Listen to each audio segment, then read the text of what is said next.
Hey everyone, welcome to the final session of Sakura Wars. Where were you when May suddenly had the best song in Guilty Gear? Yeah, that's probably the most important news of the week, man. It's weird that the icon appears just on the top layer of the screen. So anyway, everyone, when we last left off, it was up to us to decide who we were going to make our deputy captain for the final mission. Now, as much as I would love to choose Azumi, we did that on the first... Oh my god. Okay, she looks up and follows you when you get close to her. I'm sure everyone does it, but it's especially adorable with Azumi. Alright. So we got a choice of the other four we can look at, but I feel like if you've been listening to me for the rest of this playthrough, you know who my second choice is, and that's obviously got to be what we go with.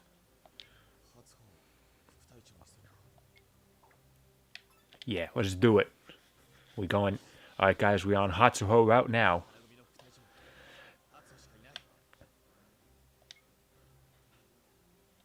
Okay, decision's made. Figured it would just kind of go into the next one. And I guess unless I want to change my mind.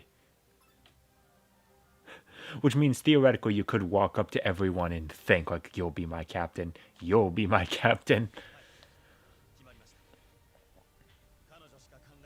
There's only one person fit for this role, which is why all five of them can be in it.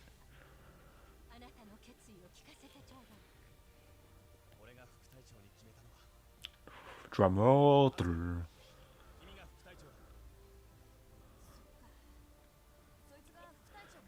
So let's take a little bit of a bet. How many times am I going to mess up my my camera control? Because I've been playing, aside from playing...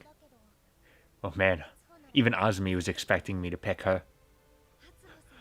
Aside from me playing Guilty Gear this week, because that Humble Bundle, I now own every single Guilty Gear game that's available on Steam. So that's nice. Except for Strive, because that's not out yet. Come on, have some faith in yourself, Hatsuho. I didn't just choose you at random. However, the next three, since I don't particularly rank them above each other, will be chosen at random. So, aside from Guilty Gear, most of my game... I've actually played a couple games this week, but all of them have been games that don't have camera control, except for Suikoden 4, which has inverted camera. So earlier today, I was playing the demo of Scarlet Nexus on the PS4, which, I mean, I didn't really enjoy, so... It's not going to be a game I'd recommend, but whatever. There's a demo, so you can make that decision for yourself. But I just kept messing up the camera because it's normal controls and I was used to playing inverted. However, I kind of have a feeling I'm just going to be more naturally better here because, I don't know, just something about I'm playing Sakura Wars. I know what this game is.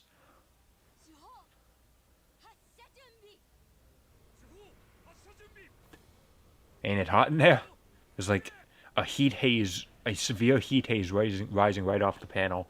I'd think the computer would be fried.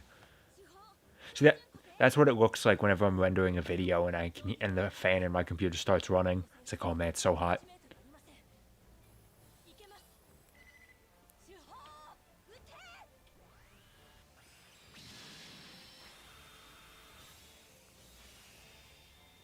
I cannot imagine there is a functional reason for all the lasers to scatter like that in the middle of the air.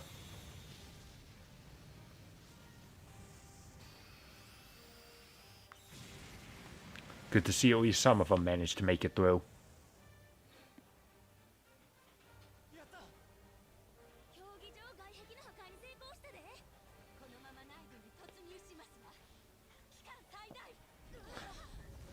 So this situation here is very much Sakura Wars tradition. At the very least, in the 3 games I've played, it is always flying our airship right into the enemy. And just crash landing it right in there. That seems to always be how it goes.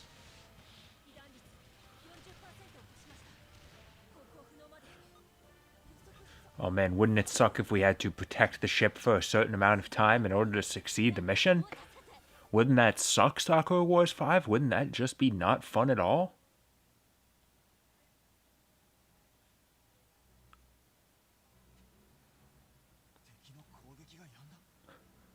We're not a threat. They're bored.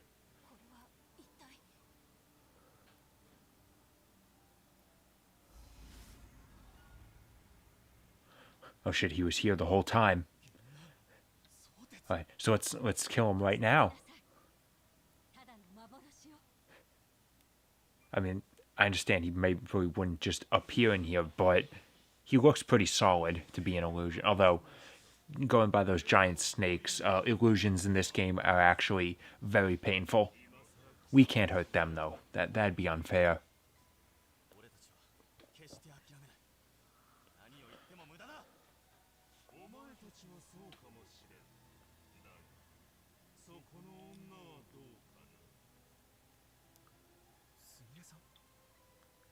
Oh, that fancy lighting.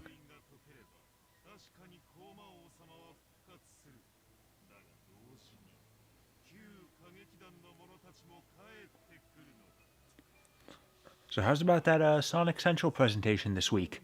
Blink and you'd miss it. For the most, I did watch it, of course. For the most part, not really anything I'm particularly interested in. Like, I mean, aside from all that extra stuff, like, there's merch available now. Collaborations in games I don't play. I'm disappointed Sakura Wars wasn't in there. They missed the opportunity to get a new set of DLC to have everyone wearing Sonic costumes. I don't own any of the costume DLC for this game, but I'd buy that one.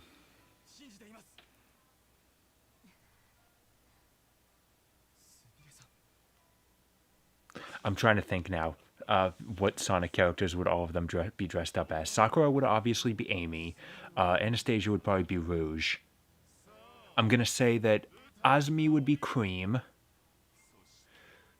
Hatsuho Blaze, because they both use fire. Just leaves Claris. Who would Claris be? I think we're out of major female Sonic characters.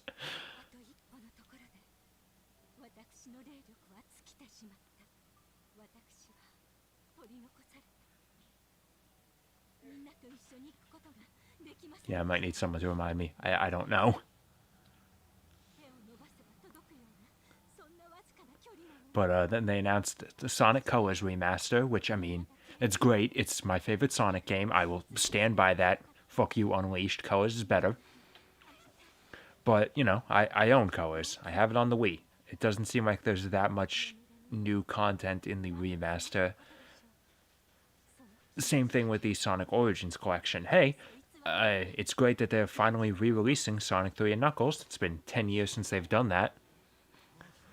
But I own every single game that's in that collection.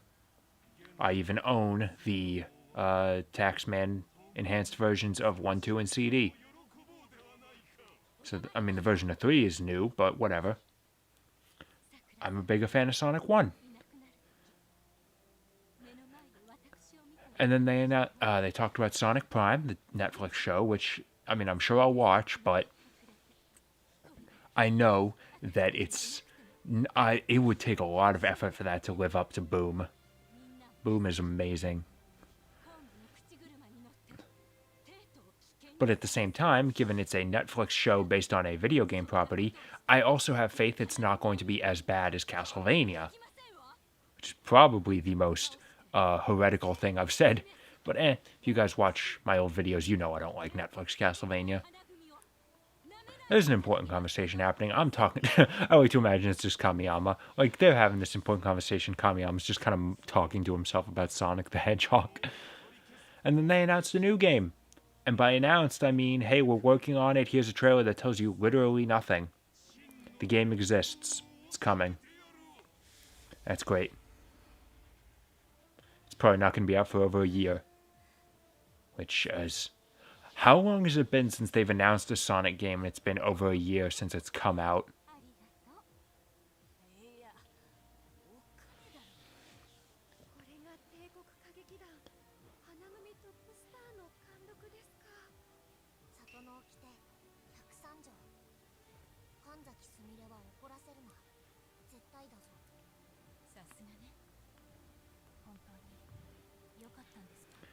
Then it seems like the other big news gaming this week is yet again the flaring up on rumors about a Switch Pro. I've been hearing about it for so long, but it seems really like it's going to happen this time. In fact, everyone seems completely sure that it's going to be announced next week, which I'm actually sort of hoping for, because it'd be hilarious. I have a Switch. I bought one. It is currently sitting in its box, still with the order pickup sticker from Best Buy on it, totally sealed, just on my TV stand. It'd be kind of funny if they announced a new Switch before I had even opened my current one. But I don't regret my decision to buy an older Switch, even knowing that there almost certainly would be a newer model, because basically everyone is also agreeing that there's going to be a very small production run of it early on. If it truly is going to launch this year, it's probably going to be very few units, and it's not actually going to pop up until much later, so it's probably going to be just as scarce as a PS5 or Series X. So it's not like I'd be able to get it anytime soon. Besides, all of the things they're talking about in terms of enhancements, I don't really care about. Like the big one that they're saying is, hey, it's going to have 4K probably through DLSS. That's great. I don't have a 4K TV, so I wouldn't be able to make use of that. It'll have a slightly bigger screen, but honestly, that just makes me worry if they're shrinking the bezels. Aside from the fact that I'm actually the weirdo who likes bezels. I like having that little separation between the screen and the rest of the world. But I feel like it'd also be easier to crack it if you dropped it, which I mean is a bad thing regardless.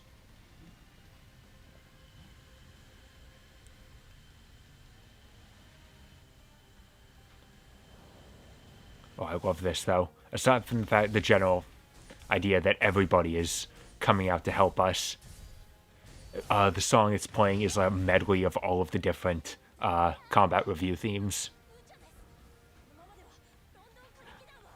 Despite the fact that we've proven ourselves superior, they seem to clearly be proving that they are better, because they're doing a much better job taking care of everything.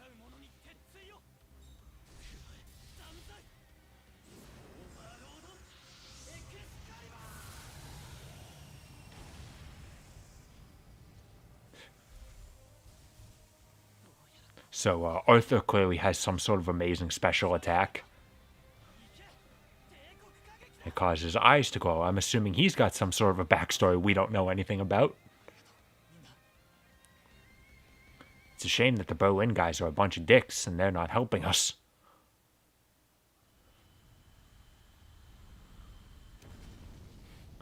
So I was talking about like how good that medley of the different combat review themes was.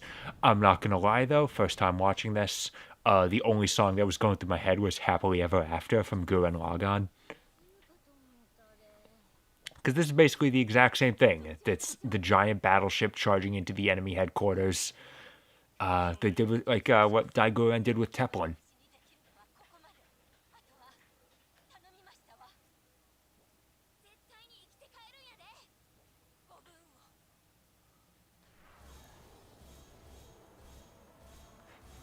There's no reason their eyes have to flash like that. It just looks cool.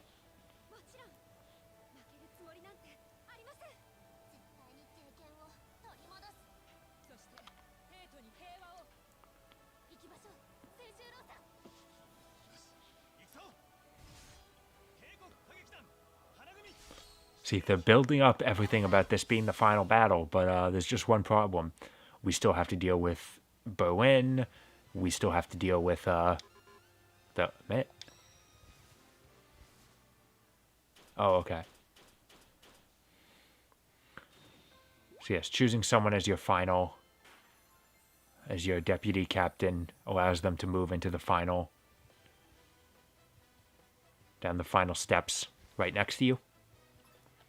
So I wonder why I'm not even allowed to just resume the game without doing anything else. I must really suck for the speedruns of this game. It's like I have to go into this menu, I have to go into the save menu just to be allowed to continue the game. Is it really all that imperative that I saw that? I should take a look at a speedrun of this game at some point. So we still have the Berlin combat review to deal with, we still have Yaksha to deal with, and we have to take out Sotetsu Genan.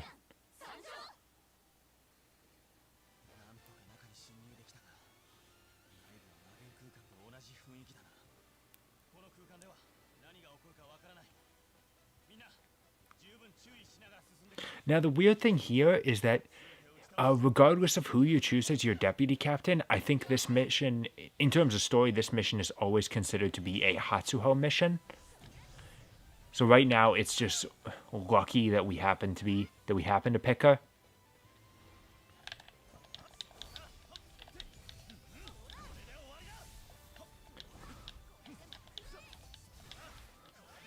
Yeah, no, just because this is a game I've played plenty.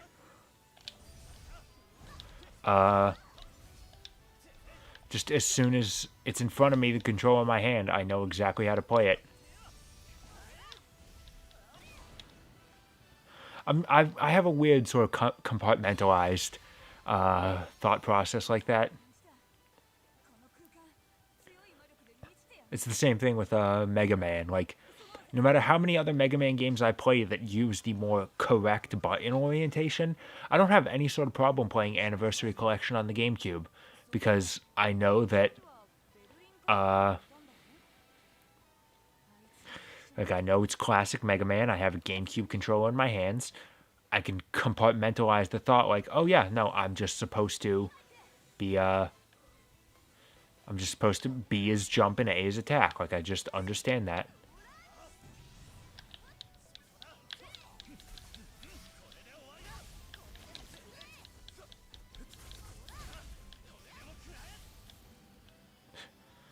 So the structure of this level feels kind of like a maze. But I don't know, for some reason I just never seem to have any sort of trouble actually figuring out what I'm doing.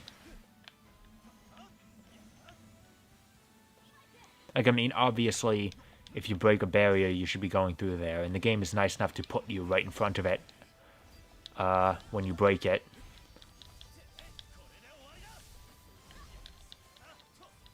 Once again, them trying to build up that this is the final battle. They are already playing the main theme.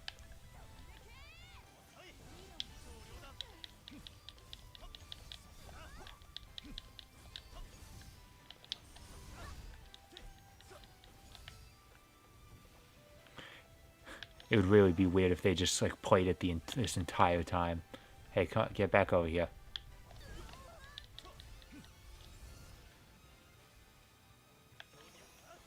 Good, because you can see Berlin's waiting here for us.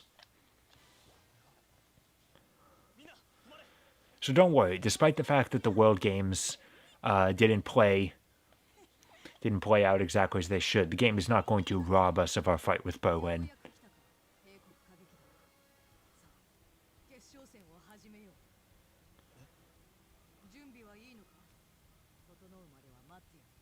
So polite.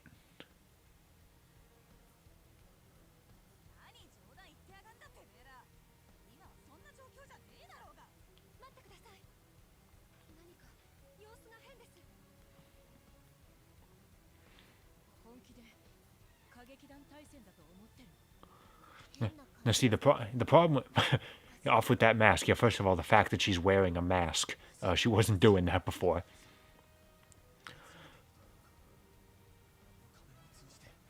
So they're dropping another hint, like Genan has the power to brainwash people by putting a mask on them. Well, we happen to know someone who looks like a character that we're very familiar with, wearing a mask just like that, acting completely unusual. Could that possibly be the truth behind Yaksha?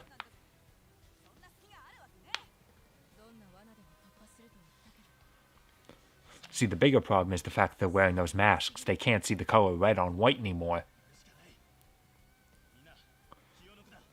Yeah, and we can't attempt to just run past them because they use guns.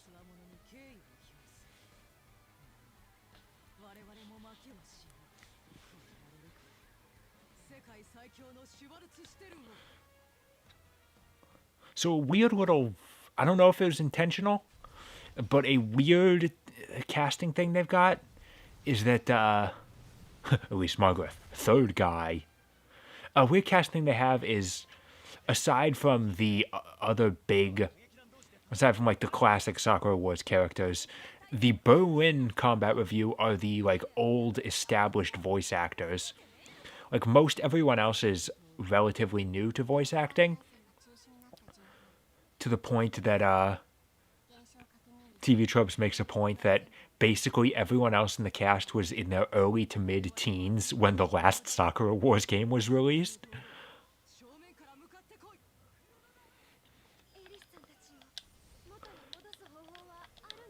But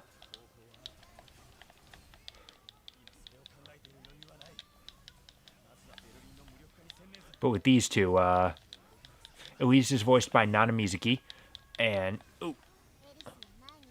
Margaret is voiced by Rie Kugamiya. I believe I mentioned that one, because I'm like, well, she's a tiny tsundere, so obviously she's voiced by Rie Kugamiya.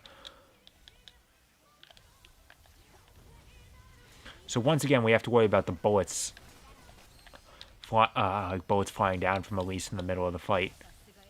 However, the dodging system in this game is so broken that the fact that they just use standard bullets in terms of their like standard machine gun fire for their attacks is something we can really take advantage of, because the bullets are not strong enough to make us flinch. They deal very little damage, but so long as we dodge out of the way of one of them, that counts as a dodge and allows us to get into like that slowdown state.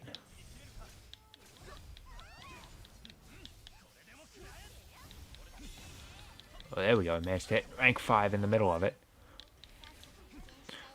So, since there's no penalty for taking damage, legitimately the easiest way to score some good damage during this fight is just to like get in the way of their attack and then dodge at any point, because that'll trigger the slowdown.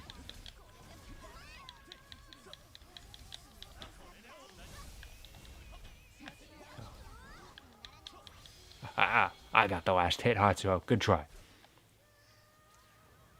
Ow. Ow. Ow.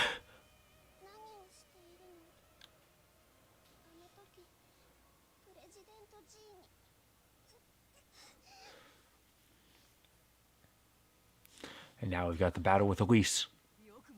Look at that. Even brainwashed, she still cares about Margaret. And I guess Margaret's not in the, is a little too injured from us kicking her ass to, talk her down. And of course, dodging earns us a little bit of morale points.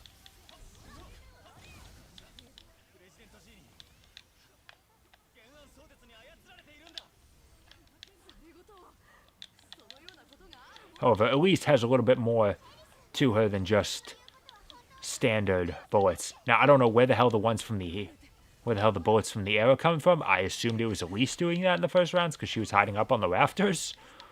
But I guess not.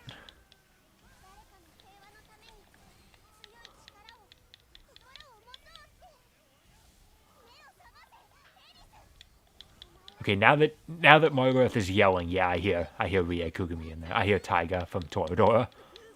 It's basically the only role I really know her from. So she was also Nene in Ninja Girl and Samurai Master.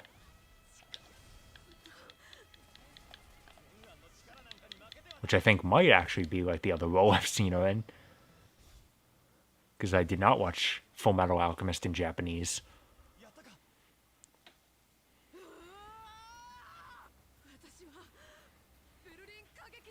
Nana Mizuki, I'd probably have a more difficult time placing from this performance. Because I think as far as I can quickly say, the only thing I know her from is she was Colette in the Japanese version of Tales of Symphonia. Which I have heard the Japanese cast for that because the anime.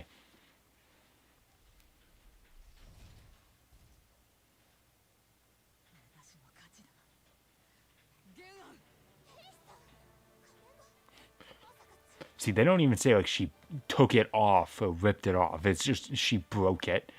I'm going to assume that just the sheer force of her will caused it to crack on her face.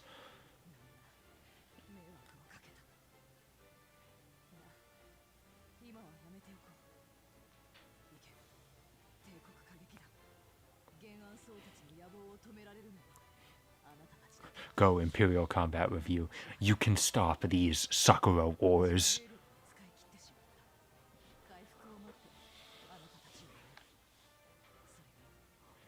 But what do you think third guy feels about all of this? Like, he could be a really interesting, it could be a really interesting person who has an old, deep-seated fear of betrayal.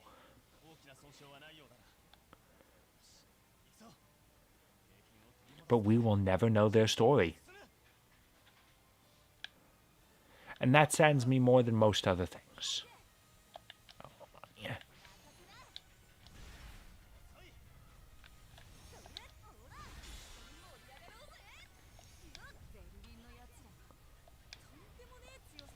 Let's try and get that. Oh, bringing down the hammer. Damn. Really, really bringing it down. Like, one hammer swing is enough to take these guys out. Damn. Oh, sorry, you're not a demon. My bad. Yeah, not up there. Boom. Honestly, there's a part of me that does kind of want to keep playing as Hatsuo, but I know Kamiyama's combo's better. Which will make it easier in the big rings of enemies, like this one right here. Besides, I ain't no weakling anyway.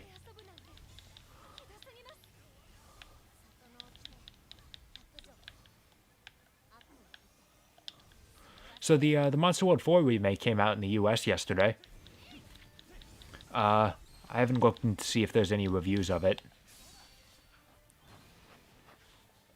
I hope it's good. Monster World 4 is a fun game with a lot of charm, but it has some real serious problems, so I would definitely like a remake that fixes it and makes it a little bit better.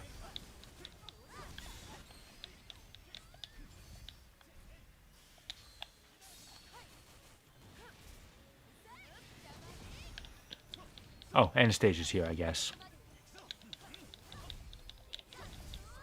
Nope. I ain't dealing with that healer. However, he's kind of an annoying enemy, so I'm not going to be fighting him first. I'm just completely killing everyone else so he can't heal them. Hey.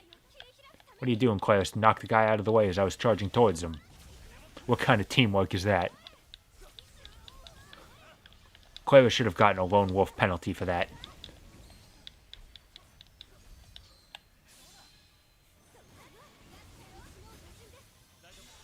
Alright, rank 10. Let's go.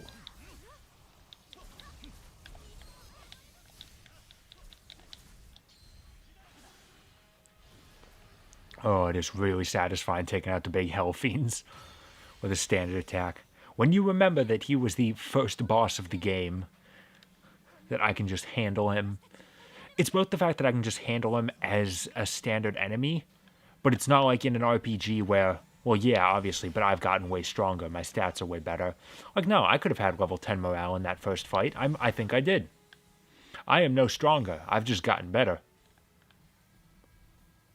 But not really, because this is New Game Plus. I'm as good as I was when I started it.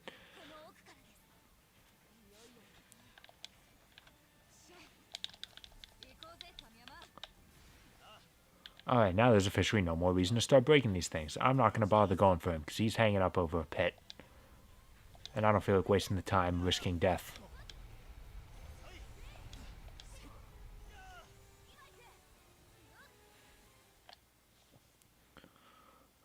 As soon as you walk into the arena, you know that this is clearly going to be a bunch of enemies.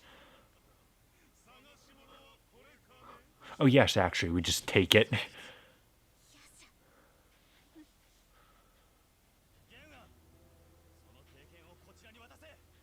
Yeah, okay.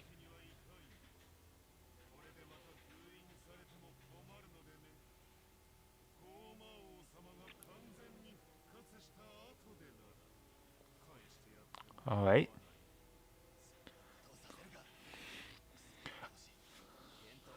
I mean, even if he frees the Archdemon, can't we still use the key to seal him in Shadow Tokyo like the first time?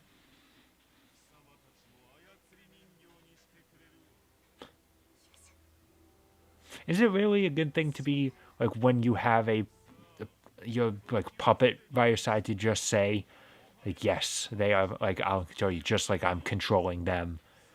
When they seem to have an amount of will on their own, just admitting you're using them seems like a poor idea. And Yaksha's not even sticking around.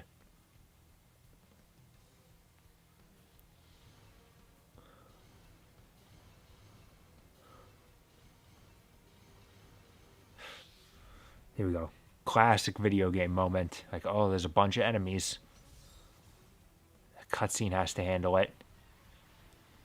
Like, these are not particularly strong enemies. If you gave me gameplay, I could absolutely handle this by myself. And so far, he is. He's doing a fantastic job.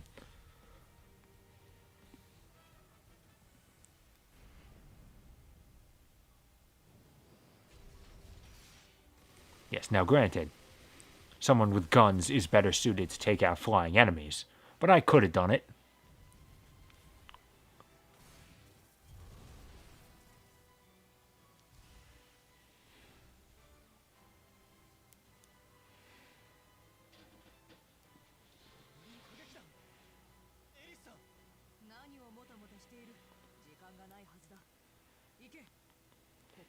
Man, that did not take you too long to recover, did it?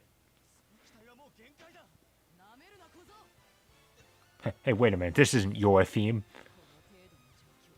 Why is our theme song playing for your big triumphant moment?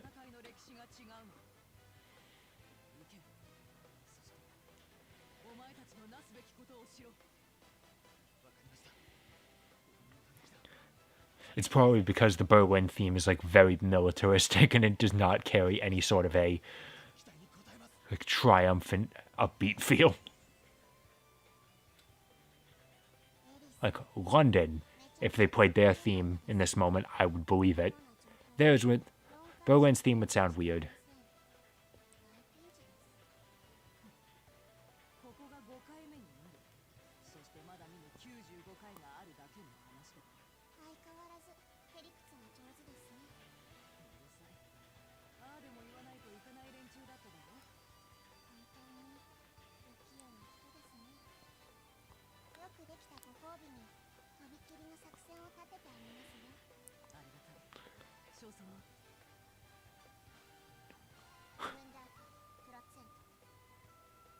I'll just assume that means 100%. How you guys doing in there?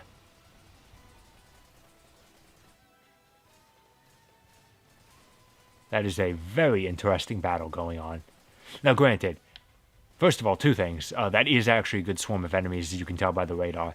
Second, it's more interesting than No More Heroes 2 when Henry bursts in during the final battles, like, I'll take care of his goons, and then he just stands in the corner swatting at bats. Like, it's better than that. I will give this game credit. Can you believe the PS4 is better at rendering enemies than the Wii?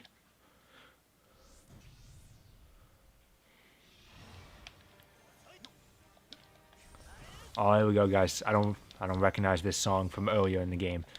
Sounds like we're getting a new battle theme to signify that we're close to the end.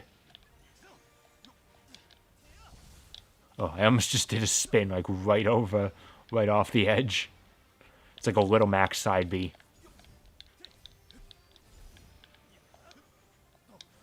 I don't play Smash anymore, but I played Smash 4. I know that. I know the Little Max side B joke. I never played Little Mac in Smash 4, though.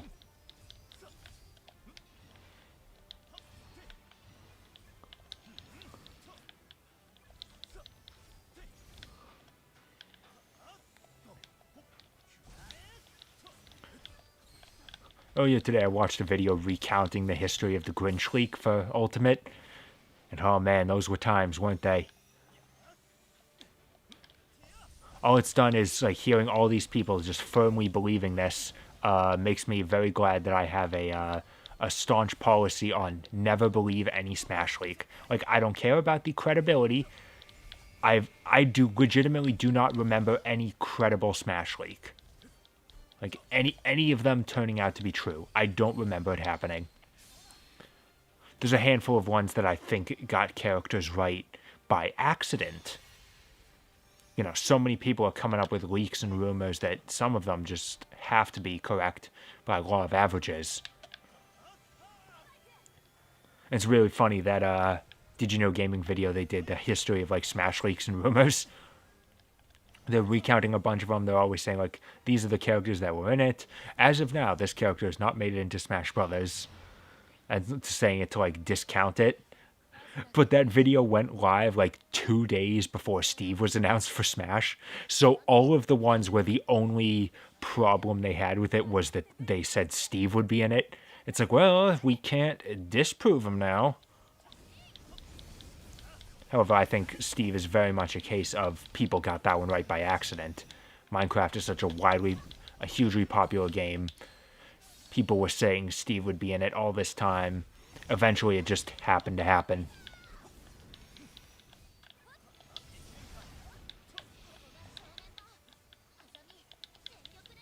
That's my way of looking at it, at least. Certain leaks can... So I'm not saying that I'm unwilling to believe any video game leaks, because we had those, we had several different leaks about, some of the stuff they'd be talking about with Sonic. Earlier this week, we knew that there'd be the Colors Remaster, we knew that there'd be that collection. Like, none of that was new. But no one else has it as, unbelievable as Smash Brothers. Because people just want to be part of that hype cycle so bad. Which isn't a wholly unreasonable thing, because I don't play Smash Brothers anymore. The hype cycle for new characters is the only part that interests me anymore.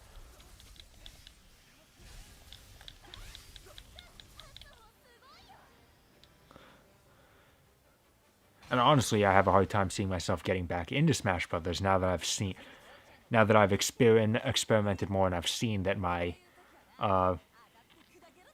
fighting game of choice is Arxis stuff, primarily Guilty Gear, but at some point I will probably put some more time into BlazBlue. And you know, if they actually please Arxis, make a Dragon Ball FighterZ Complete Edition on Steam. Assuming my computer can run it, I'll buy that.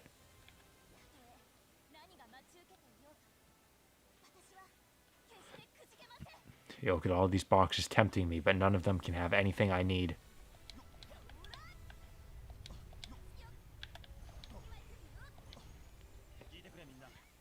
See, I'm risking a lower rank by not killing all these extra enemies, but aside from the fact that they can't really give me anything, and I would have a hard time fighting them, it's not like I need the high rank anymore. I got an S in literally every single mission.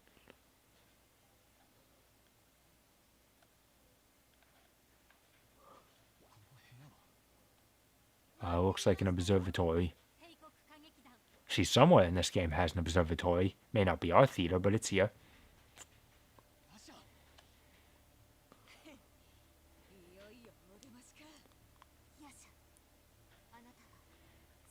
So once again, we've got yet another repeated boss. We fought Obero 3 times, we fought Yaksha twice.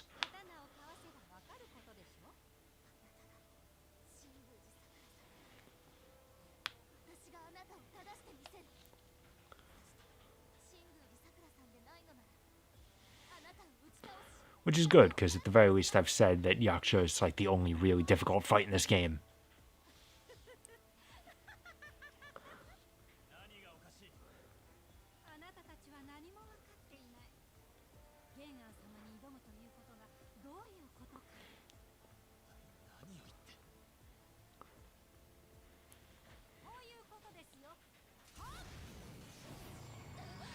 Wow. Literally by unsheathing her sword, she already killed Anastasia. And, yeah, I wasn't exaggerating or kidding when I said killed. She is just straight dead.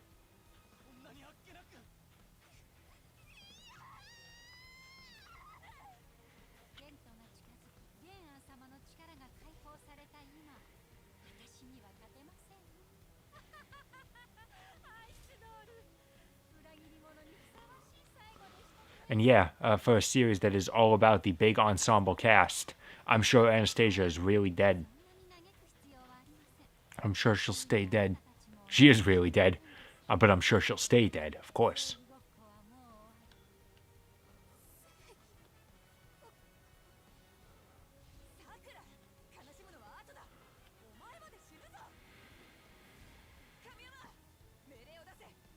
What do you mean, give you orders? Kill her.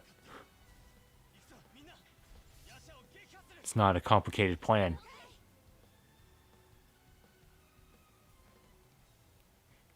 Alright then, so I'll give you a tip about fighting Yaksha. You may be like, oh, this is a difficult fight. I will go in with everything I got early on just to whittle her down. Oh, don't. This fight has multiple different phases. And if you're in the middle of a special attack or a... Ow, ow. If you're in the middle of a special attack or you're like team attack, when the phase ends, well, too bad, you just lost it. So for the first two phases, just attack her normally. See, if I was doing something then, it would have been completely wasted. She hit me with one combo. We can handle this.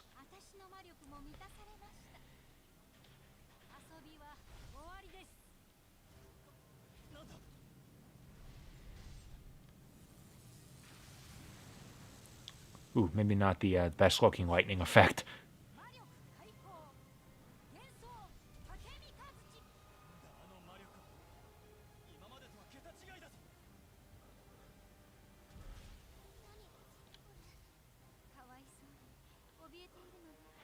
Don't call her that.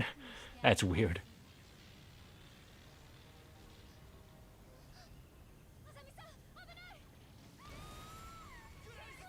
Oh, man.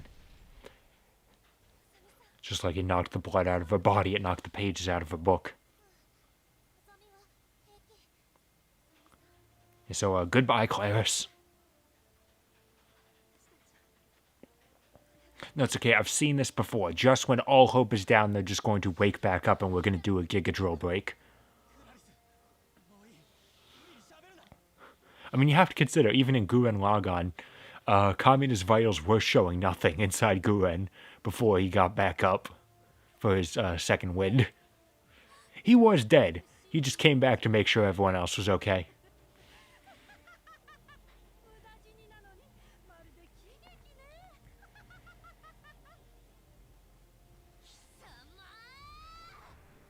Don't swear. See, I understand they're all friends and all that, but Claris and Azumi have, like, not had any sort of relationship throughout the rest of this game. They have a good episode together in the anime, but that takes place later. And goodbye, Azumi.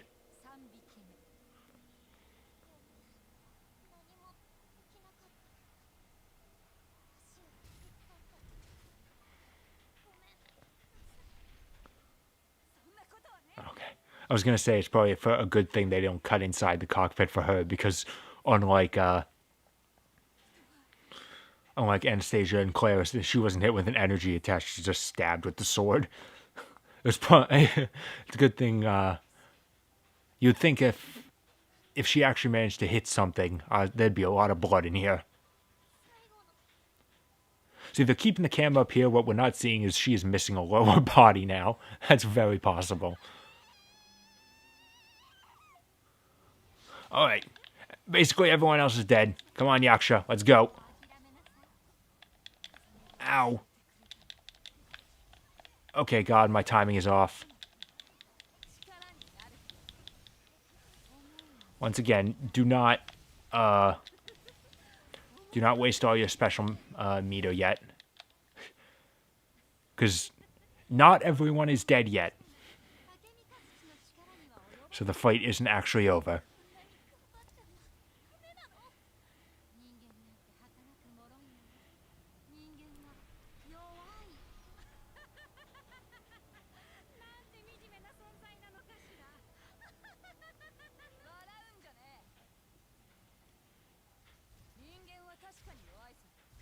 There is just something badass about seeing someone casually stroll in with a giant weapon.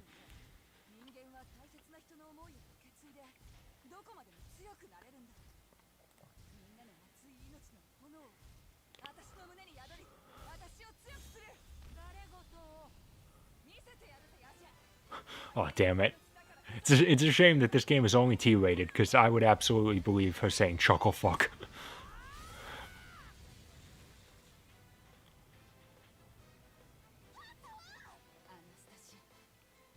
Oh, see, she gets to say bitch. No chuckle fuck, though. That's a shame.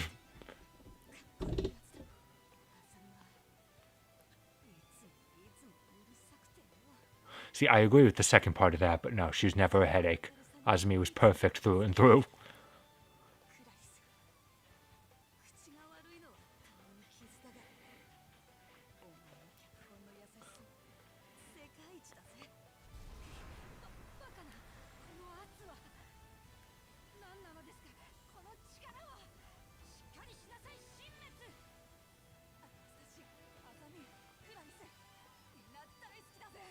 Oh, god damn it. We've gone through all this. Don't sacrifice yourself.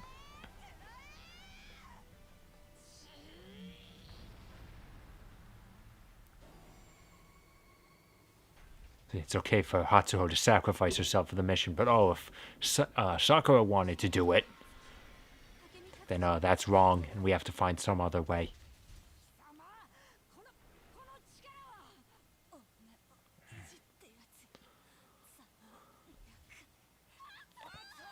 Yeah, Hatsuho at least had the benefit of not being killed. Like, she just used up all of her power.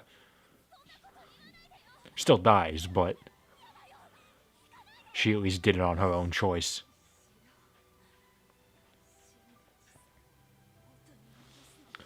See, she's so injured she can't even keep her eyebrow on her face, and it's clipping through her hair. Yes, I know that's a stylistic choice.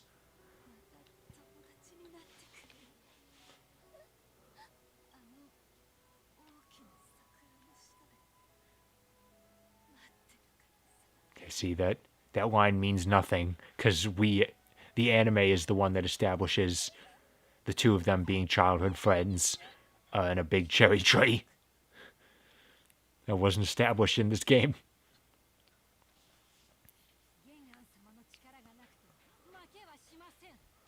Yeah.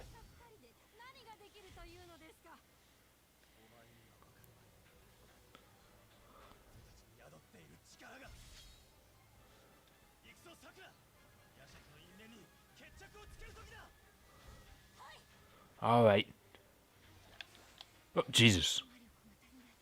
What the hell? Just said, I won't need Genon's strength, and then immediately, as soon as we get in here, Genon, I need your aid. Come on. Okay, now we're actually fighting Yaksha.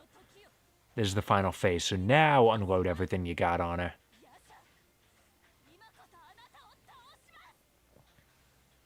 Oh, why am I playing Sakura?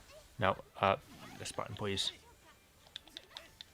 More importantly, why don't I have a, how come I don't have a, team attack? Yeah. Oh, God, where are you?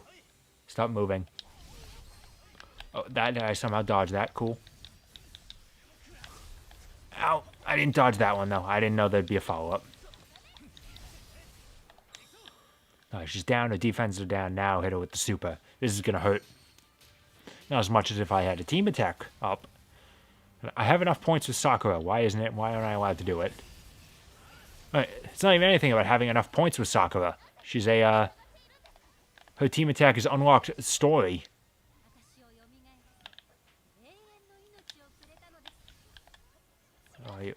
Okay, I don't know where the hell her clones keep going.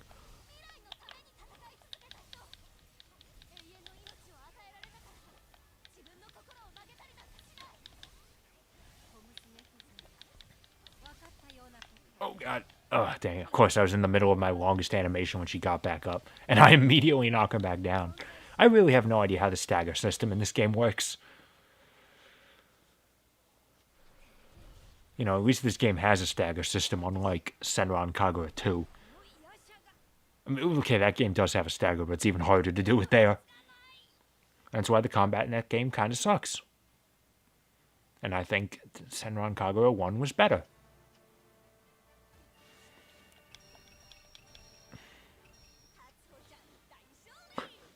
Oh, good, we got a posthumous picture of her. That's great. Hey, mission's done. Genon's still alive, but that's fine. Alright, so the big reveal. Yaksha's mask has fallen off. And she's actually just a demon. Has no connection to Sakura Shinguji.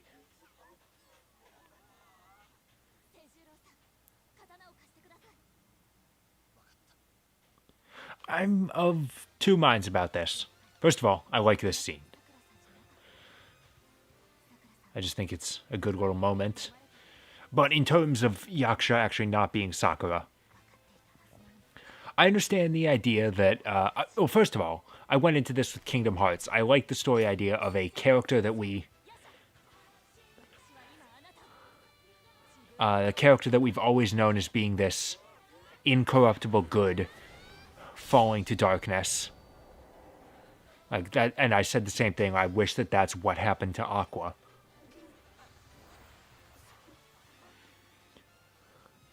I guess she had some of Sakura's hair. I don't know. At the same time, though, I understand the just general optimism in saying that, yes, this character is like a real hero and would not fall to darkness. But then it sort of messes with Sakura's arc that she no longer has a person to surpass and prove her worth to, I guess, but maybe that's not exactly a necessary thing. And then you have the final point of Sakura Shinguji's voice actress, Chisei Yokoyama, said that no, she would never come back if it was actually Sakura.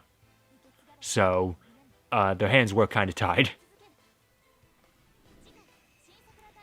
But at the same time, she also said, like, yes, no, you also have to rewrite Yaksha's lines to make sure that she does at least talk like Sakura. Because we want to be able to keep the mystery up, even if I am refusing to allow it to be so.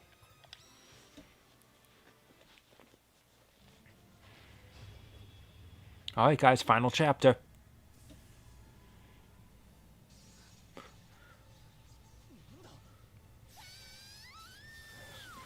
But apparently the old cast does take these roles very seriously, because at the same time, Michie Tomizawa said that she felt sort of guilty about coming back to reprise her role, because she's like, yes, I get to come back, but no one else does. She felt like she was betraying everyone else. And apparently she was only, like, her worry was only assuaged by the fact that Chisei Yokoyama was also there.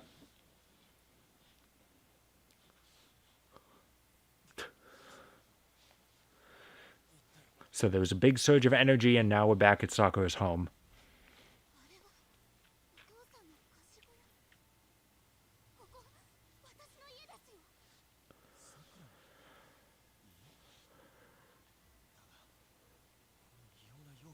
What dark oil? Looks exactly the same as the last time we were here.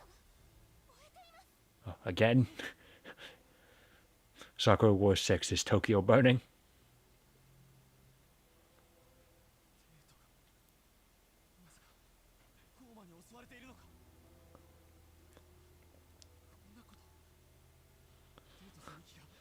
Man, it looks like we were gone for a while.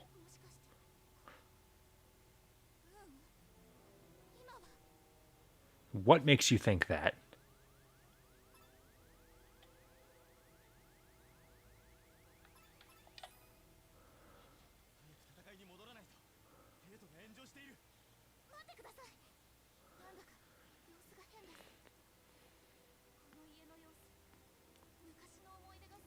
Yeah, it looks exactly how I remember it a couple weeks ago.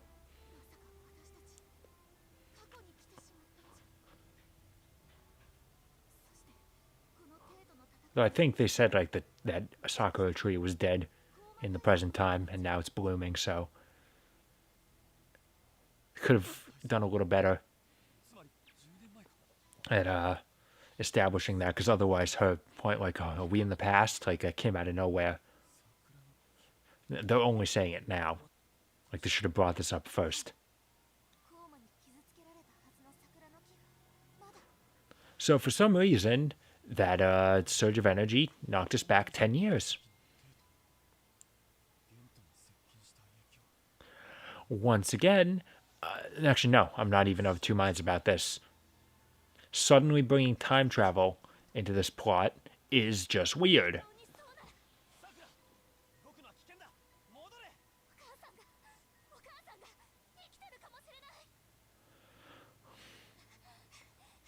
No, it's okay. You can't tell her that, you can't just go up and tell someone that they're going to die. You gotta write them a letter. I've seen Back to the Future.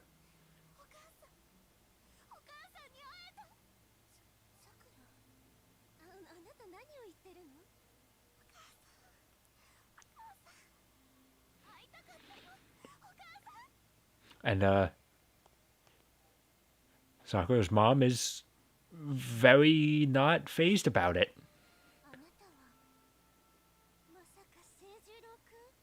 Your sentence in fashion has gotten better, actually.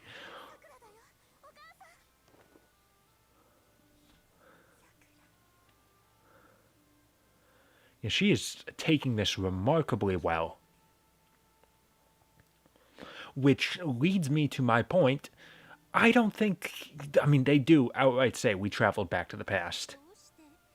I mean, that's exactly what they say. I don't believe it.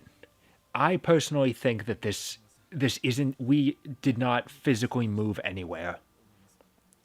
This is simply like an internal mind thing. Yeah, Sakura remembers this time when she was here. And so it's being used as a stage. I ain't messing with timelines, though.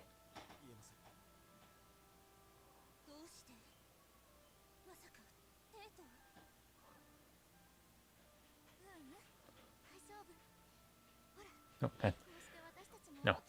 I didn't say I can't tell you because it was too horrible to mention. I said it because I don't want to change the future. Now you're telling her she's going to die?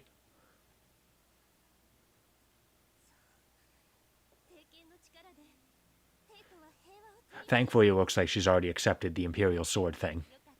So we're not just telling her out of nowhere, yeah, by the way, you're going to sacrifice yourself. So that's good.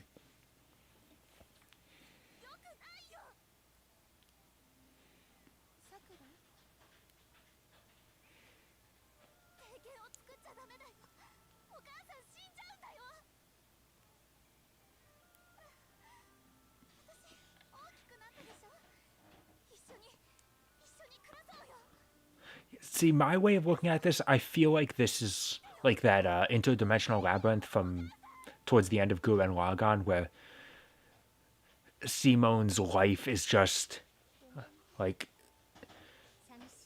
a different way he could have lived with Kamina. I think this is just Sakura taking a journey into her mind to come to grips with the choices her mother made.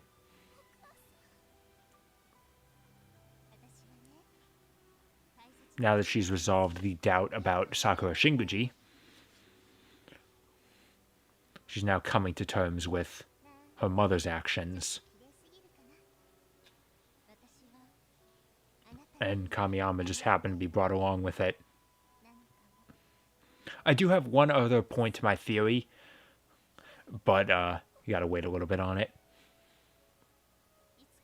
It basically comes down to the point of just suddenly introducing time travel in the last act is stupid. And while my idea needs more explaining, I think it makes more sense.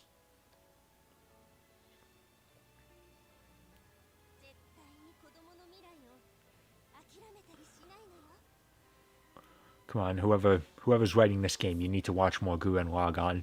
Take more influence from that.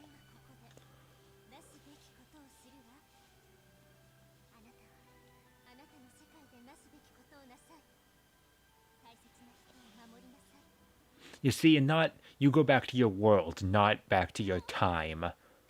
Like, you go back to the real world. Aren't there people waiting for you back in your world? Most of them are dead now, thanks for reminding me.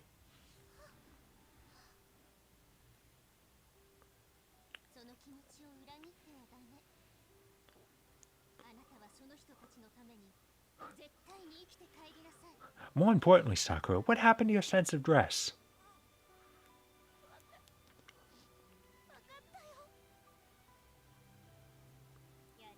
As your mother, I can't allow you to go around in public wearing that.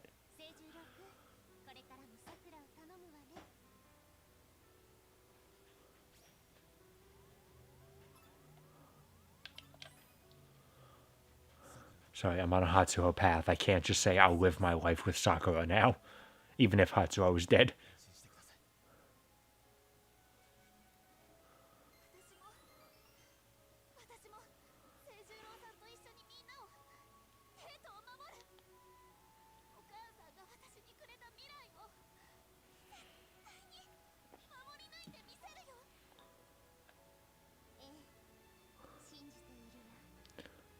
At the end of the day, though, this section is kind of really unnecessary. Like, you really could just continue on from without. You honestly could just cut out this whole travel to the past thing, and you wouldn't really miss anything. You could very easily write around it with what happens next. And they don't really mention it after this, so I'm glad that they took the time to model, animate, and hire a voice actress for Sakura's mother just for this one scene.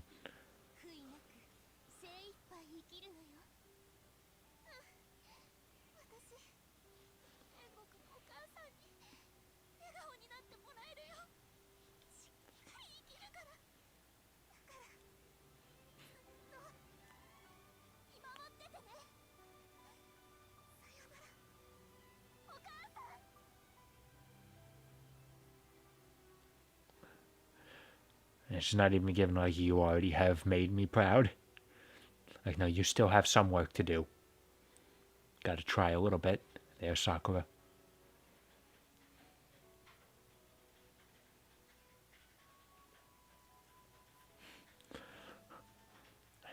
I'm glad you got to have a heart-to-heart talk with your mother. Next question, how the hell do we get back?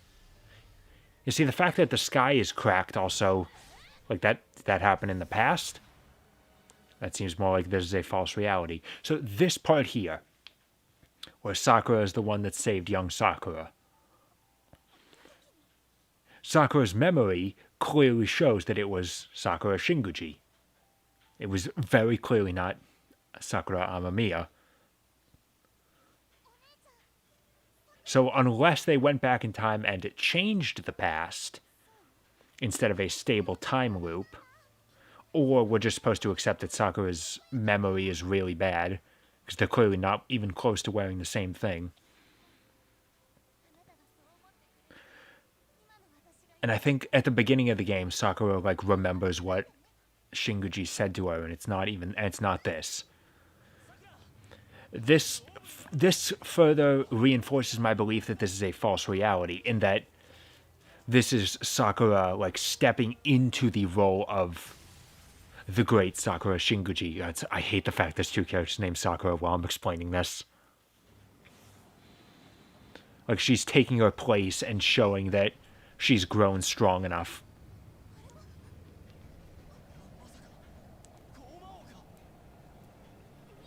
She's now worthy of carrying her torch. But yeah, this is what I was talking about, like, that scene could have been cut out. Like, we could have just been sucked into, like, that black void, cut right to here with the archdemon reaching out for them.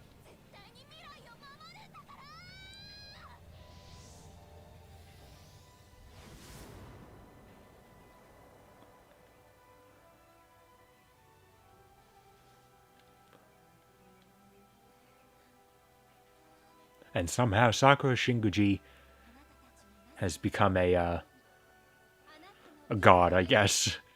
And she has saved us.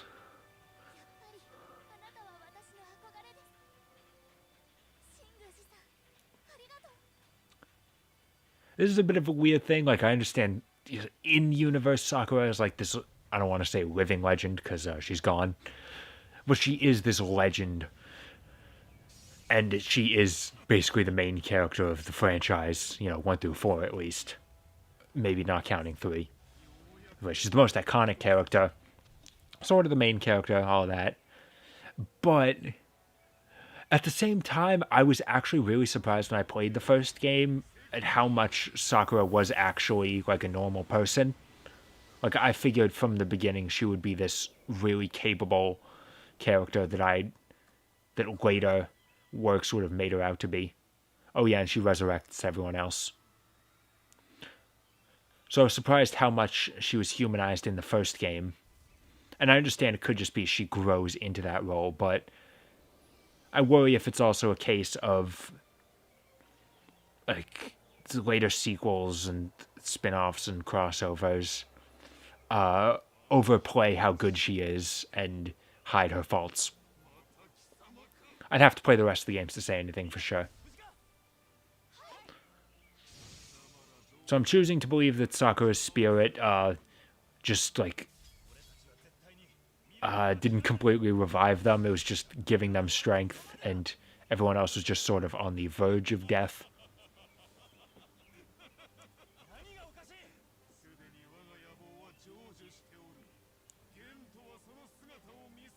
Oh, damn it, we're too late. All right, let's go back in time a little bit more.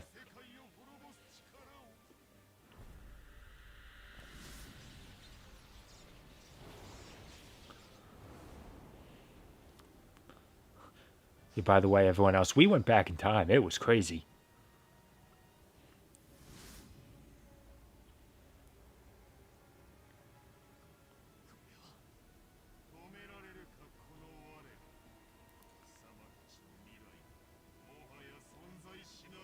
All right, I know who Ash is. I'm not sure which Pokemon character Rubble is.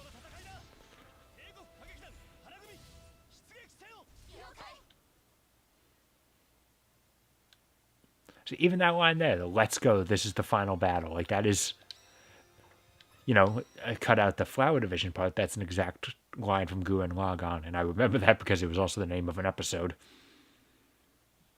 All right, so here we are, final chapter. In terms of individual combat sections, this is the longest, but the chapter is not much more than this combat section and a lot of cutscenes.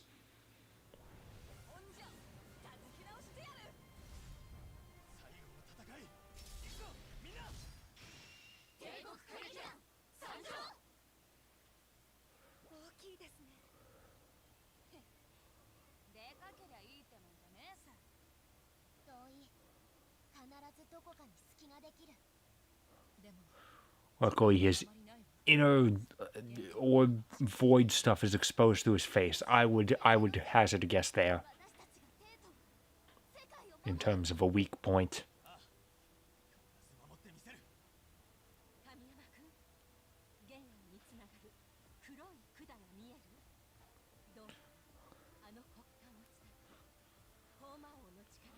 All right, so we have to cut his umbilical cords, I guess.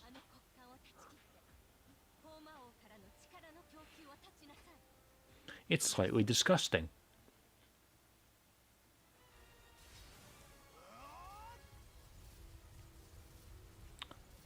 I'll attack him head on. Now, Hatsuho, I'd like to know how you are planning to cut the cords with the blunt end of a hammer.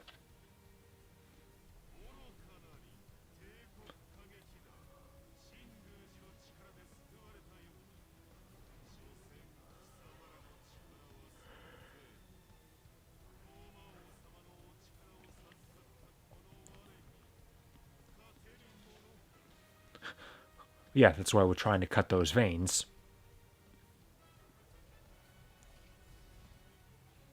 That's exactly the point, man.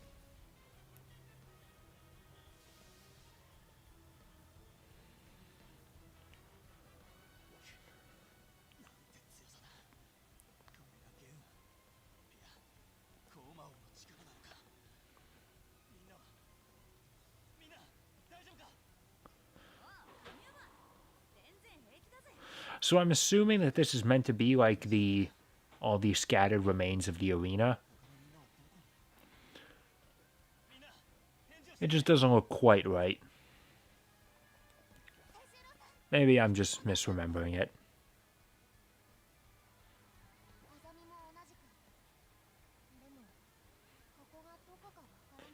Do you see an intersection? Azumi, do you see an intersection? Yeah, I'm right at the intersection of bumfuck and nowhere.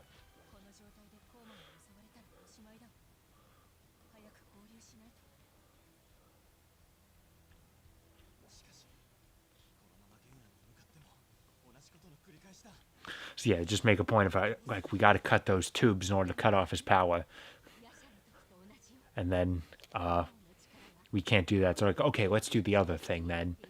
Like, why introduce the first one to begin with?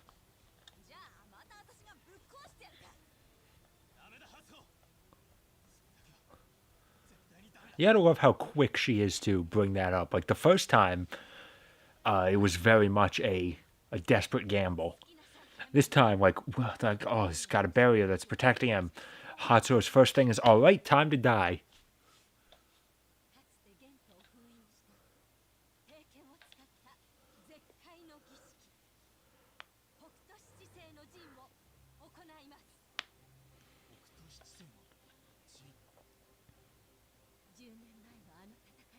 See, a severing array creating a seal is weird.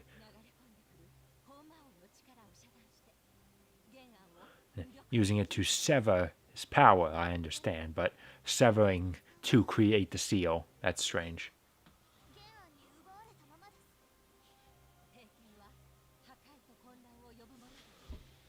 One meant to deliver peace, but it is a sword, so you can still kill people with it.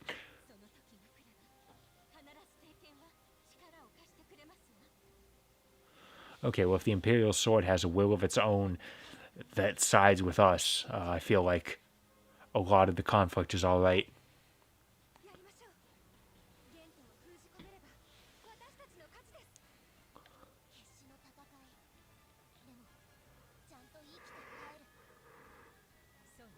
I don't plan on dying, Hatsuho.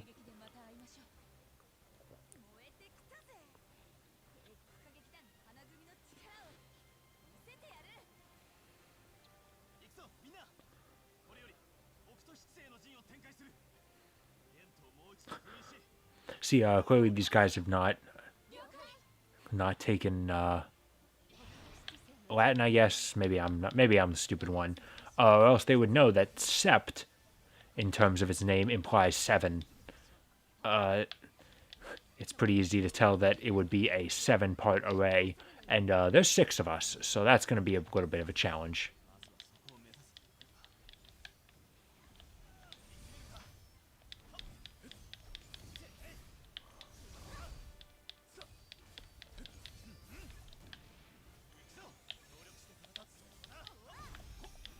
Oh.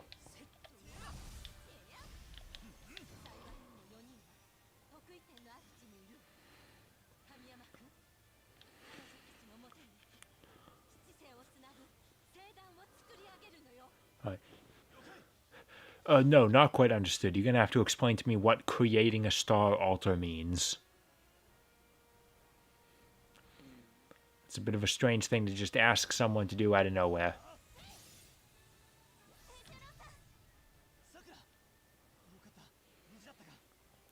So the idea here is we have to get through making all the parts of the Septentrian array, having our guest star party members of everyone else, helping them all out in sequence. Hatsuo isn't part of it because she's already our partner.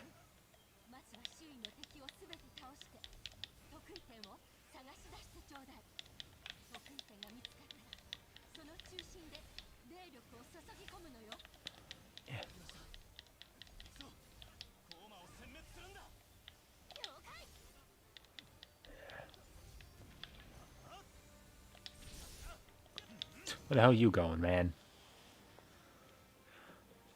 As you can see all these little tiny crystal towers, it's obviously a good idea to break as many of them as you can, because you want to get those search bonuses. Oh man, we just started and we've already taken out 30% of them, damn. Sadly, that only means 30% of this one section with Sakura. Be great if we had just managed to already kill 30% of just all the demons he had. That would help us out immensely. However, they're still willing to throw us a bone by completely locking off all the areas we shouldn't be going yet.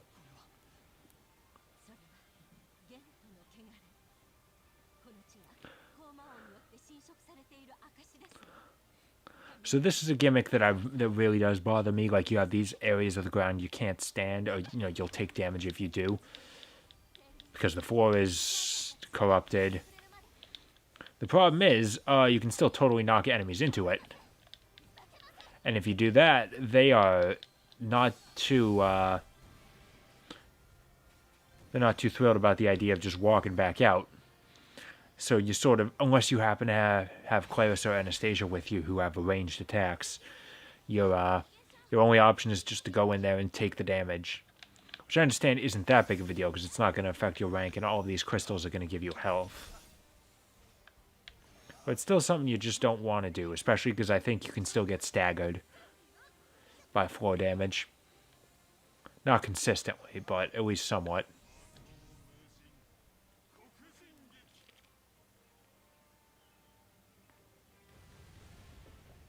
Now this here, the fact that she recognizes this specific move, Dark Tempest, that also led me to believe that Genan was a character in previous games, like he was the final boss.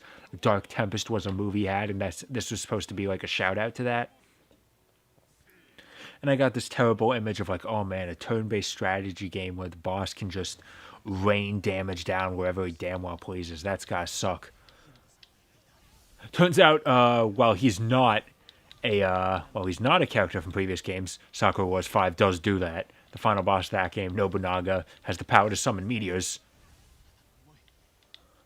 Now you have at least a bit of time to react to get out of the way, but I swear there was at least one section where Taiga, where Shinjiro had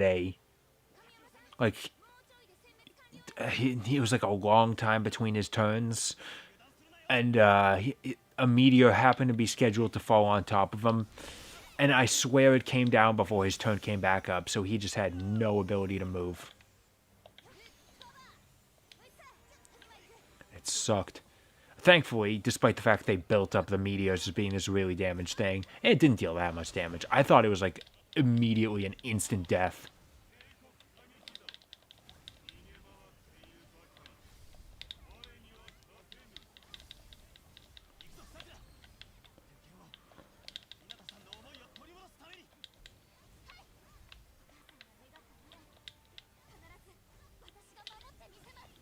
Oh god, no. Just let's focus on the one guy who is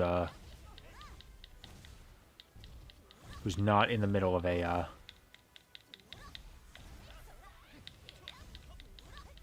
God, how the hell was I missing some of those?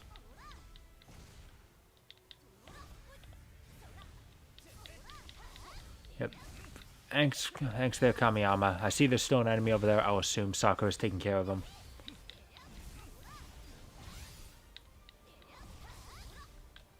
I'm glad that guy got back up just to die. It's like playing Injustice between rounds. Like, you knock someone down, they get back up, and then they immediately fall, and that's your round break.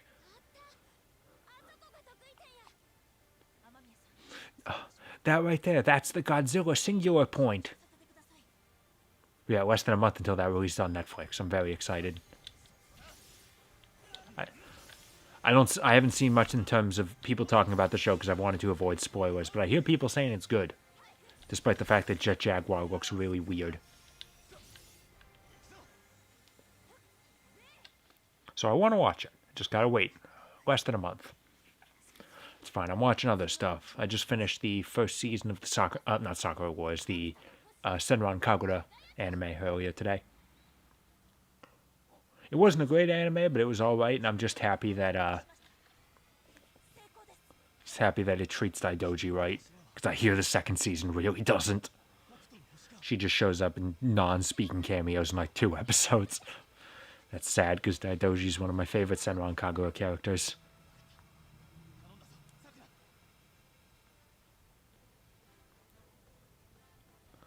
Section 2.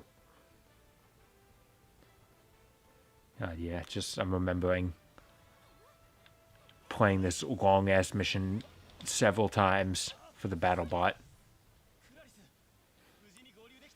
At the very least, in the battle bot, you can skip cuts. I mean, you can skip them here too, but we're streaming. I'm not going to do that.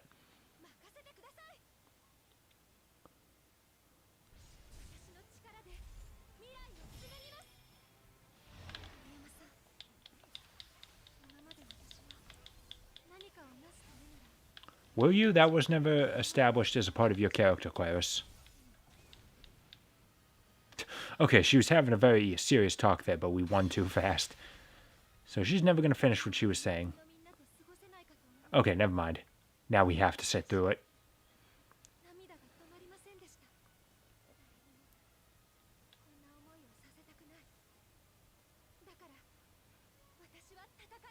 Okay, it's why you fight now, but you said like before you didn't care about dying, so it wasn't like, oh, I don't want anyone else to go through that.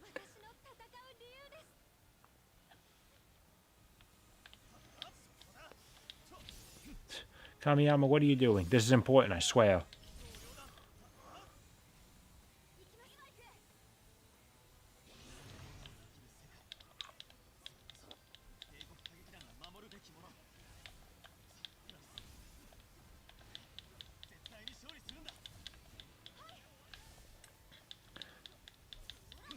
Hope you guys are taking care of someone over here. Good work there, Hatsuho. You could clearly see from the indicator on the ground that there was going to be a meteor falling. But you just couldn't be asked to move a little bit more out of the circle.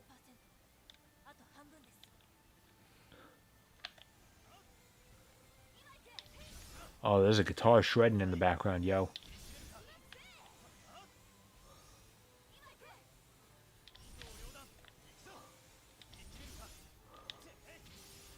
See, all this breaking is important. We're at level 7 morale.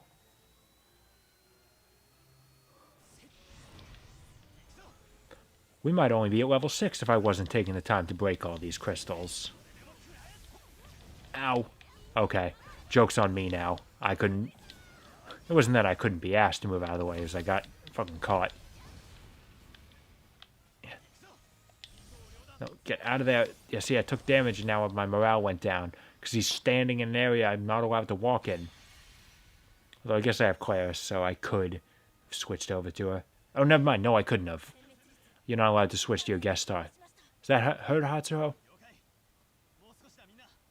As you can see, she's taking damage continuously. She's not actually, you know, when we come back to gameplay, she's not going to be suddenly down a bunch of health.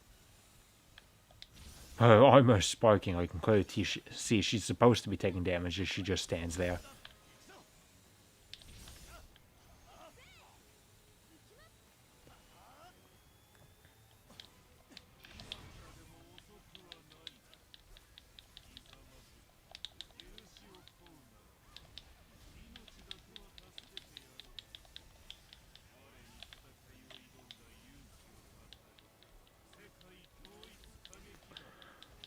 God damn you tiny things, die.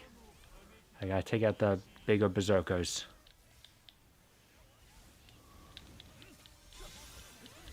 Stay out of the goddamn corrupted floor, alright? At the very least, if you're gonna do that, you take damage too. It'd be nice, because they're never gonna walk into the corrupted floor. They always have to get knocked into it. Therefore, it's something that's in your control, and they should be taking damage for it. You should be rewarded. Because, yeah, I want to see what's going on here, but Hatsuho's hammer is blocking my view.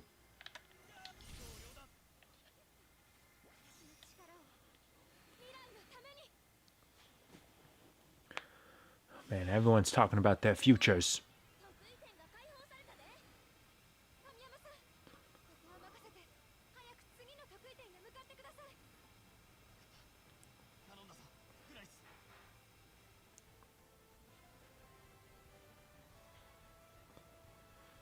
Oh man, this one's got platforming.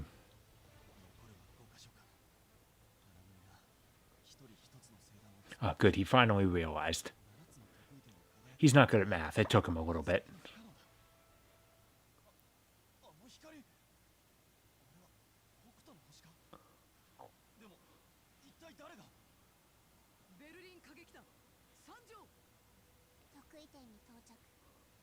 See, it takes 2 of them to construct a star altar. Only 1 of us. It might take 3 of them, I don't know. Even if the 3rd guy is there, they're not going to talk.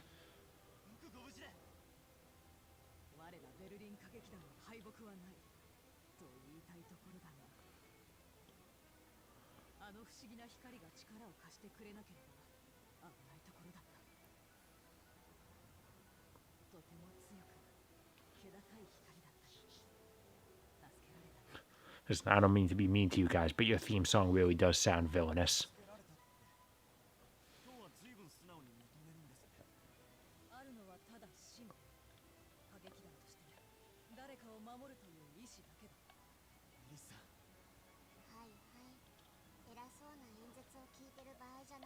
Yeah, time is really of the essence here. You can talk and move at the same time. But if we did that, it would get interrupted by us meeting with our next person.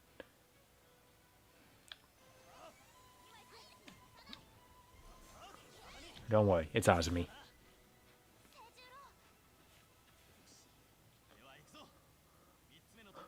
Possibly 4th, because there's a 3rd one already.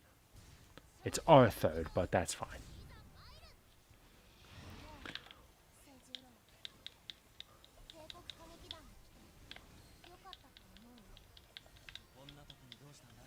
Damn. Just rip them to shreds there.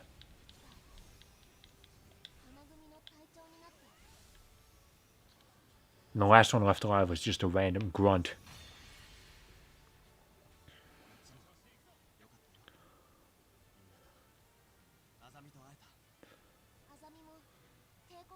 What if in a game like this you kill all the enemies, but the barrier that leads to the next area just doesn't break?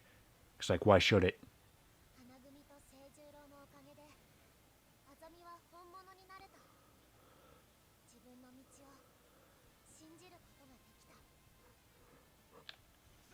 I'm glad you're opening up, Asumi, but we got work to do. You can confess your undying love to me later.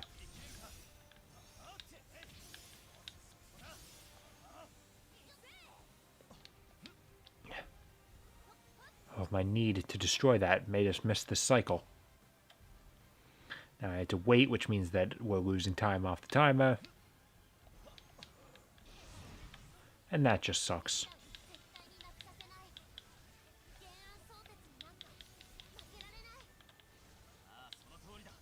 Oh, we're level 10 now, I guess. That's nice.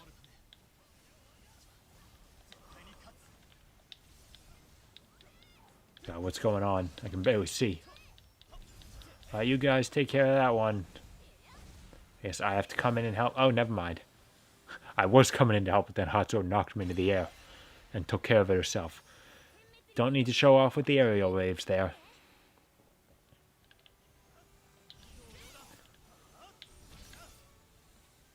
All of them, yep. Oh, good. Just in time.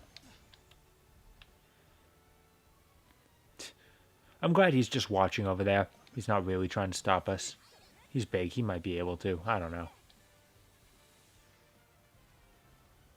I don't believe there's any real reason we need to go over there. I think that's just for if I want to break more crystals. Which, there's enough left that I can handle it. See, we only need 1 more in order to hit max rank. Ow. Ow.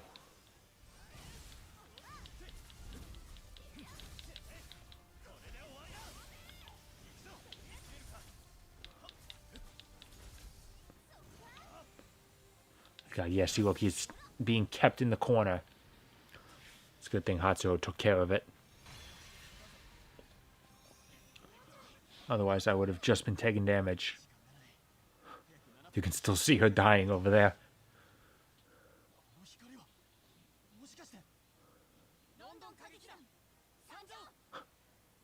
Oh god, they both spoke in perfect unison, but only Arthur's face showed up. I thought they fused. Lancel Arthur. And then Arthur Lord is the Potara fusion.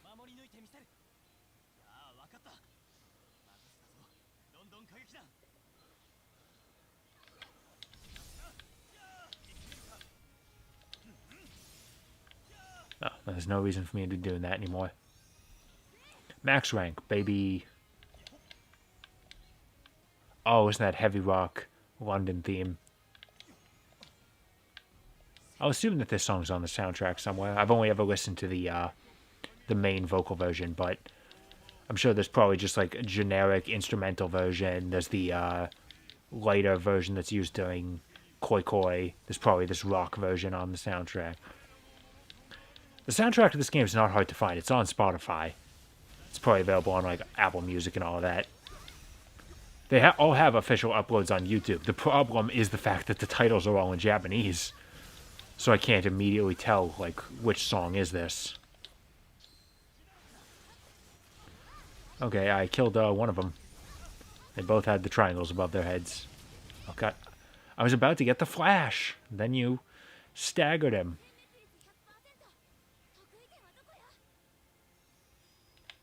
What do you mean, where is it? I could already see it.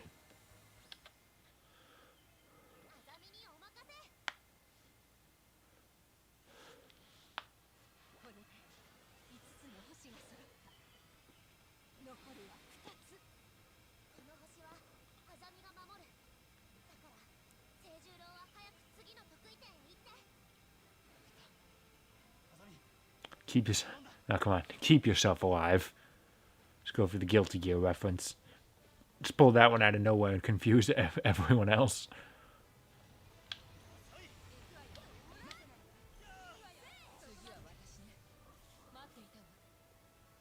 I'm glad everyone just stops as soon as we start talking. Like they just all freeze in their tracks. And those aren't even the same enemies. See, now just everyone else spawns in. I'll assume that if you just sat back and let them fight all those basic enemies they're fighting, that like they'd just keep respawning. They probably can't actually win.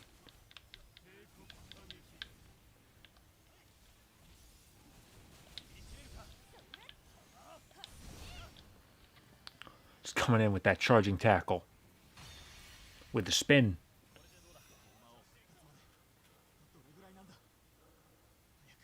We've got about 10 seconds.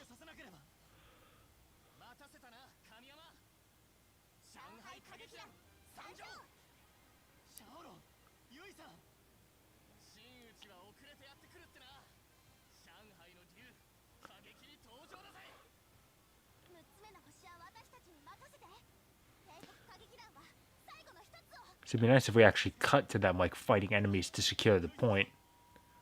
But no, we just have to take their word that they're working. Yeah. Oops. I'm okay, it's fine. Yeah. Speedrun strats. After I died once, you know how it is. Speedrunning is never actually the quickest method.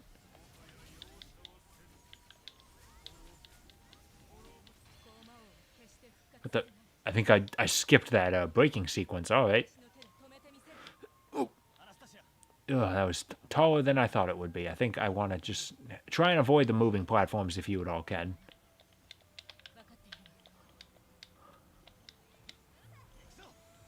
Pro platforming speedrun strats.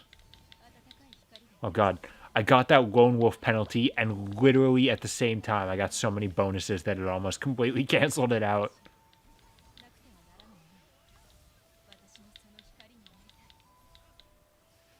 Yeah, just corner combo this guy.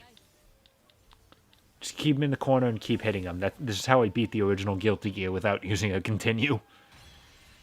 Which I have done, baby. I posted it on Twitter, but I've unlocked biking in the original Guilty Gear. I guarantee you I could only do it because Soul has infinites that aren't that difficult to pull off.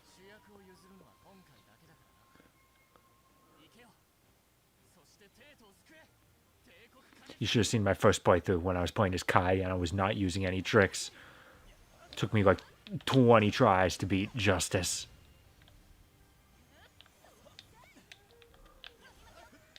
Oh god, damn it. Right at that last second there, I accidentally ran off the edge for just a brief second before I hit the jump button. Ooh, that was close there.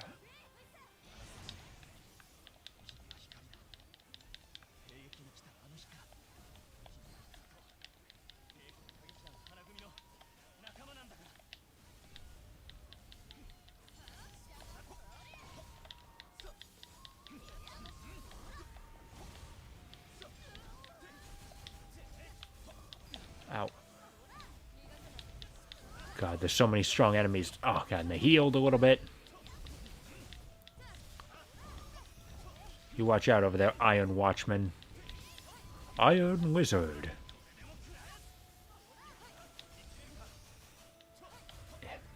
Well, I'm going to take on Big Gatekeeper Piggy over here.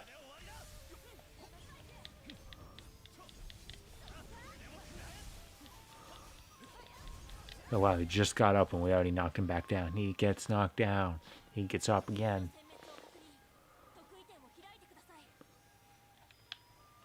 We all good? Yo, let's roll it.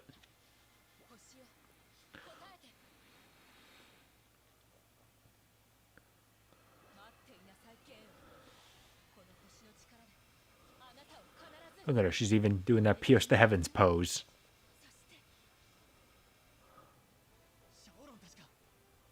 It took them a while to get that one. Everyone else, they activated it as soon as they showed up.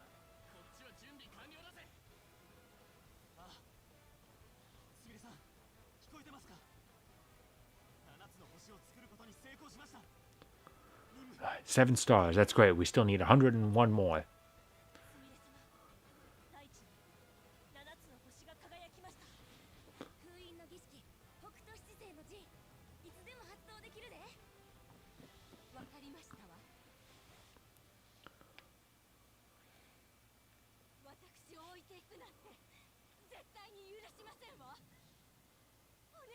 God, you spend this whole time listening to Sumire as an adult, hearing the same voice coming out of her younger body, even if it is the same voice.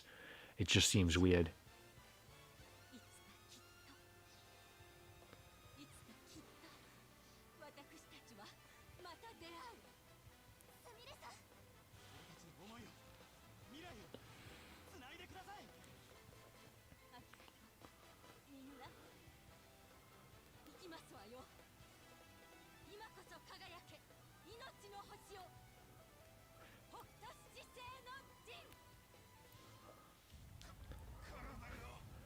What if this worked?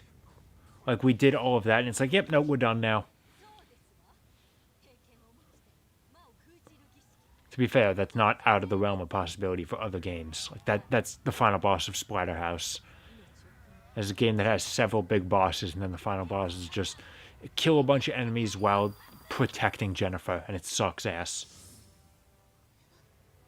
Yeah, man, if we knew it would have been this easy, it would just come to us, then all right.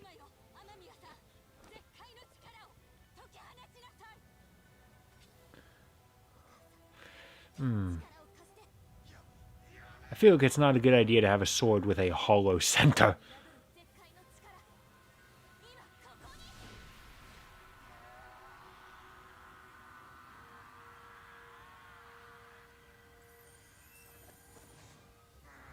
Because he didn't have to show the chain reforming. I would have believed it if it just pushed the city back up.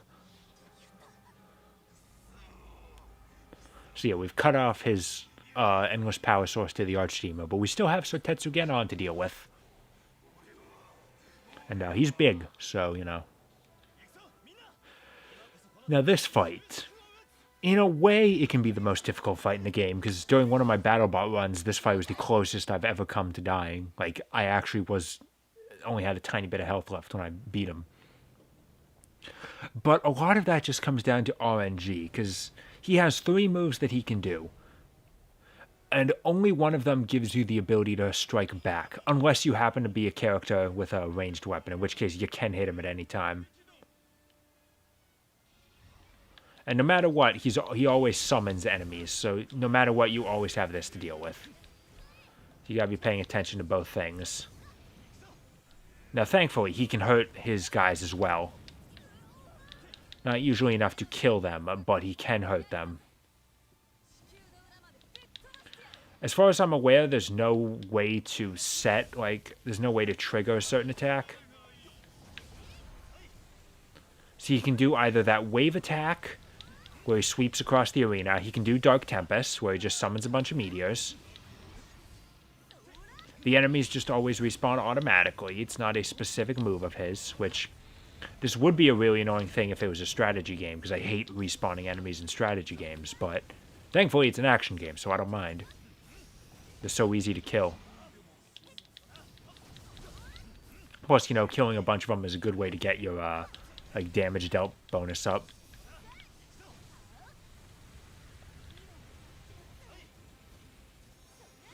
And because there's so many enemies and they drop health, I was going to say there's not really any chance of dying, but I told the story about how I almost died. So this attack, where he pounds his fist down and does a shockwave, this is the only attack you can hit him with. We already saw Hatsuo's, right? I forget. No, we watched Anastasia's and Azumi's. I don't think we watched Hatsuo's, so we'll do it now.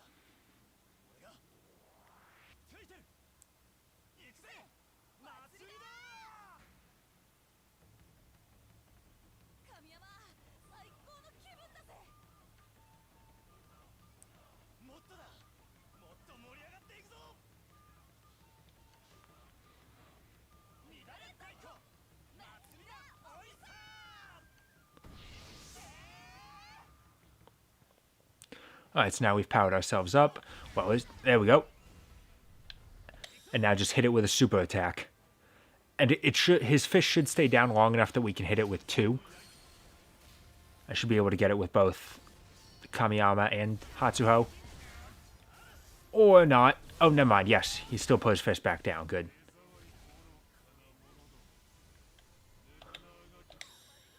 Good. He keeps pulling it back up and it worries me, but I just keep stunning him. So now I hit him with another super-powered super attack.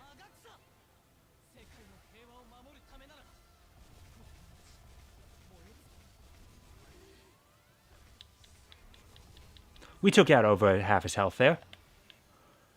I feel like that's something to be proud of. Of course, we can't replicate that because we'll get our super meters back, but we can't get the team attack up, so... Hatsuo already managed to get half of her super meter back without me even having to worry about it. Oh, and he's already doing the fist again. Nice. Honestly, I kind of wanted more time to build up my super. No, this one, please. No, this one, please. Okay, good. You still have to deal enough damage to get him to do this. To get him to, like, put his fist down and actually be stunned.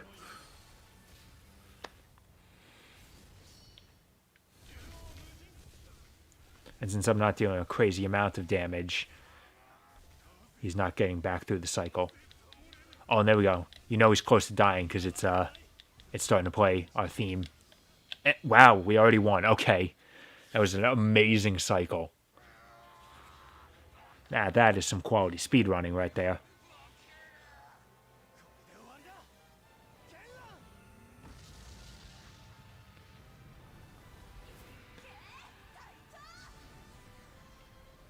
And I'll assume this big orchestral version of Geki Teikoku Kagekidan is also on the soundtrack. If not, it needs to be.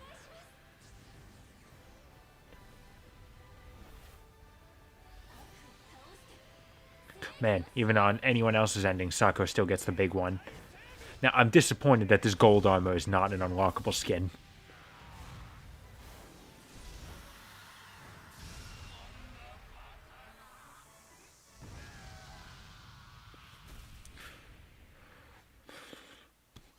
Okay, the only thing that was missing was like the sunglasses on Guren coming back right before he exploded.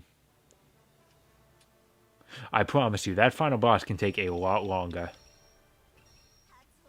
See, I've gotten like C ranks on the time because it's taken so long. Keep in mind, the amount of time I spend in everything before the boss is pretty consistent.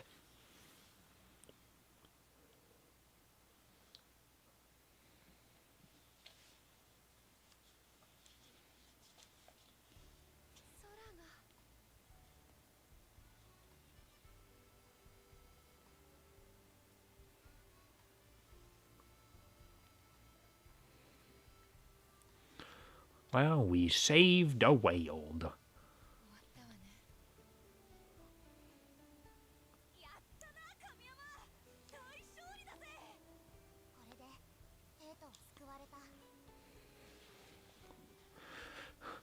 Perhaps the real Sakura Wars were the friends we made along the way.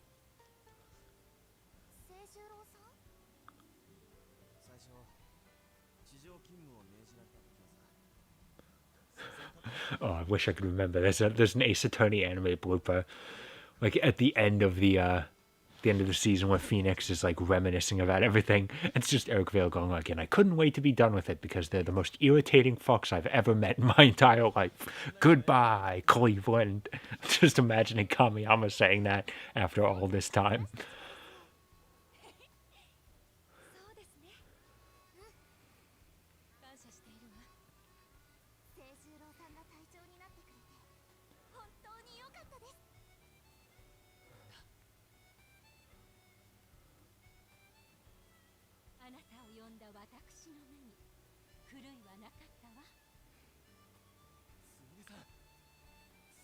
Nice of Sumire to get here so quickly.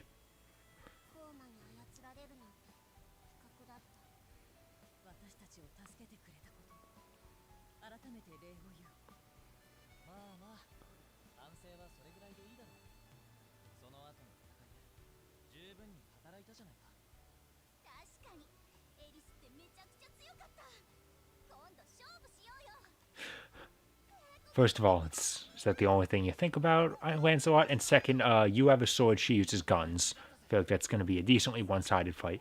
I like how the cameras are still working. Someone's still operating them because it's moving.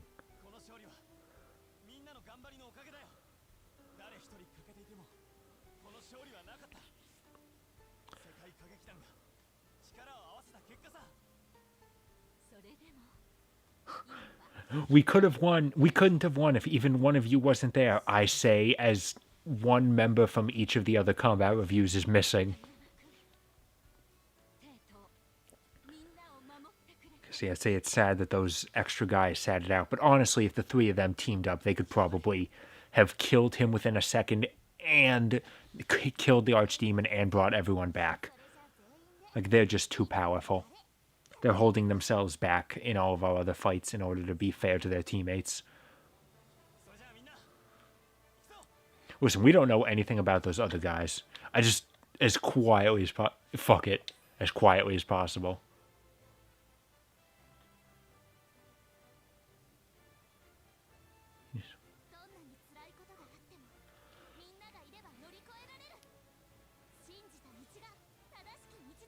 And boy, it seems like everyone else is really putting in it. Man, even at the lowest level, they're still really putting their heart into it.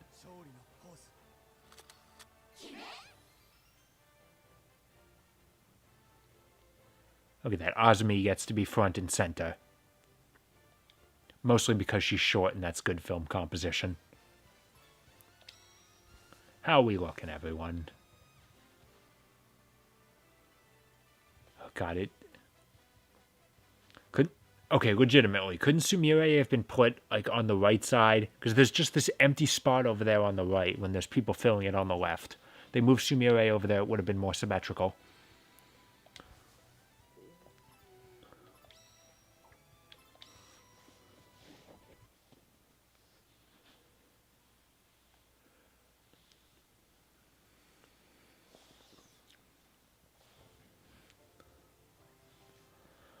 Alright, so now that we've beaten the big bad and we've saved the world, it's time for our little post-victory celebration. Where we just get to chill with everyone and have our big finale.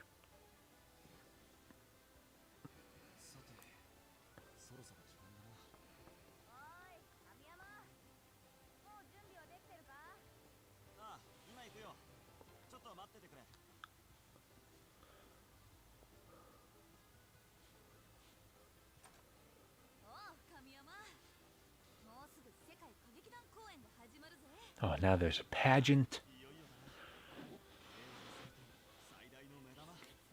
Is it a beauty pageant, though? If so, Hatsuro, you have a good chance of winning that. If I was the judge.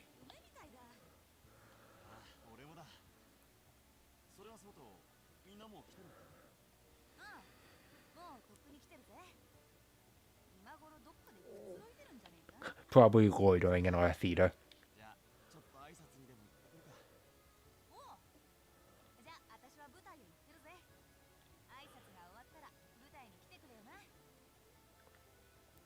So yes, theoretically we can just go to the stage right now, end the game, and roll the credits, but there's things to do. Most importantly, there's a bromide up there. Not down there. Man, I got events with everyone. There's one there and one there. All right. Man, oh man, I got a love event with Reiji. Hell yeah. Hey, what's up? I wonder if like these things don't show up if they weren't on your if you didn't get impress them enough to show up on your intermission screen.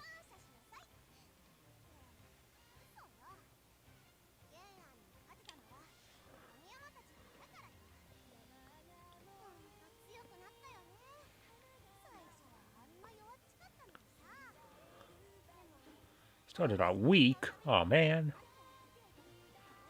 Hey, I seem to recall the first time we fought, we won. Hey,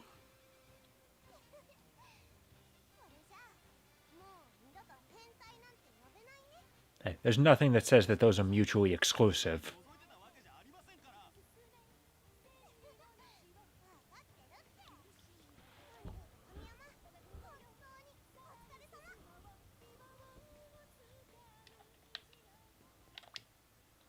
And yes, we do have full conversations with everybody. So this is going to take us a little while. We will be here for the next 2 hours. This stream will go on long tonight.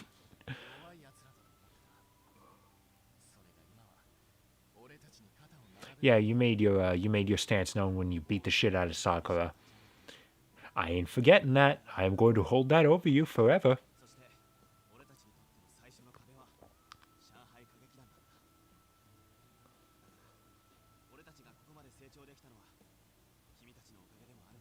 Yeah, you were a real jackass, weren't you?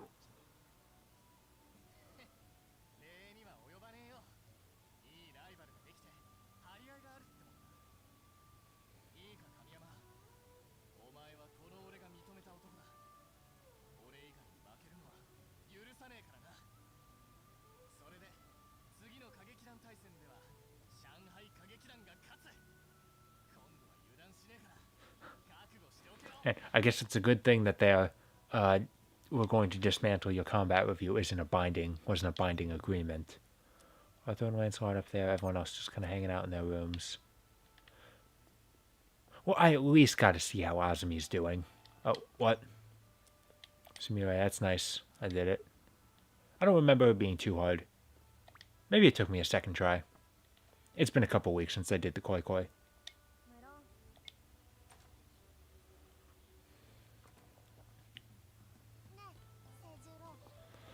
You see, I gotta do this because on my first playthrough I didn't have the ability to talk to Azumi because she was my final choice.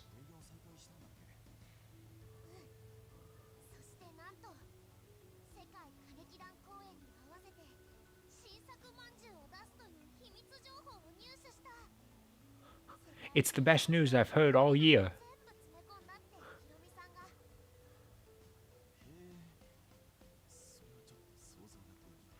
I can't imagine what horrible things I'll see with it.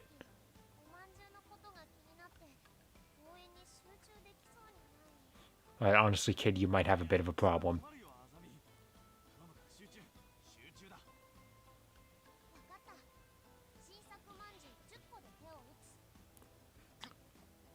I don't think I have to. You're gonna cause problems for a lot of other people if you don't focus.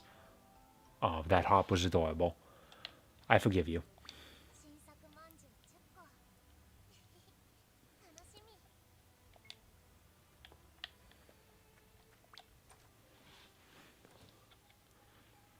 It's a good thing she does a lot of ninja training.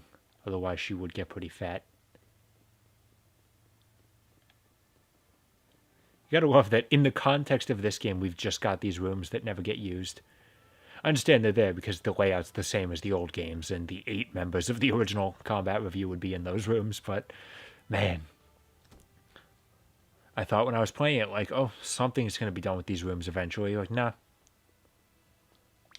Yo, what's up?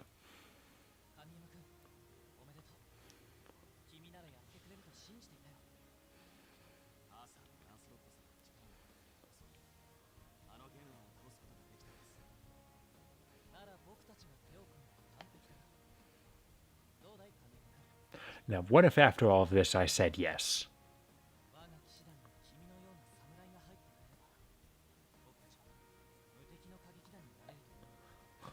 I don't remember saying anything about being a samurai.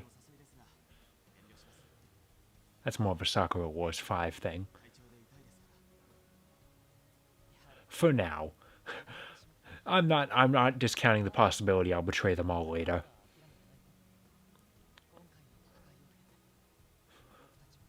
Oh, don't threaten me with a good time.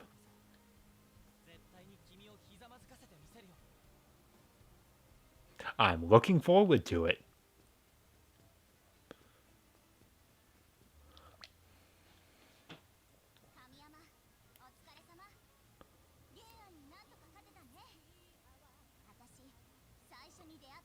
Oh, I see how it is. Arthur gets the instrumental version of the London theme, but Lancelot gets the vocal one. I see. It's possibly because Lancelot's the one that sings it.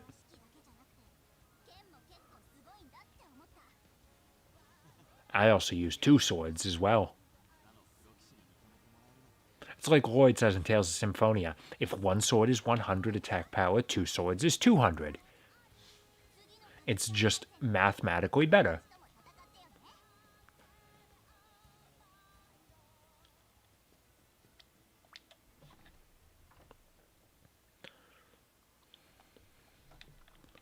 Let's see here.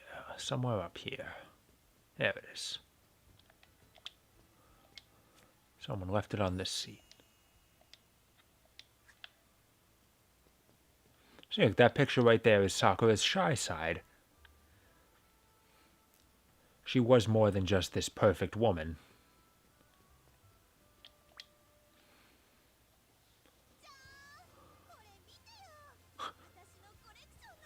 Put that thing away. There are like children here.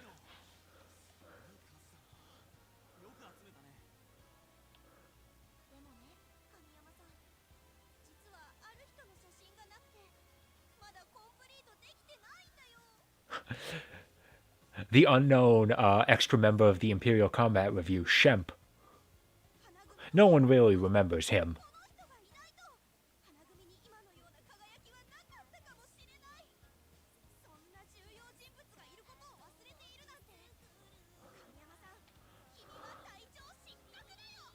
See, they were short-lived, but you got to remember they were short-lived. Ku Klux Klan, disgruntled goat.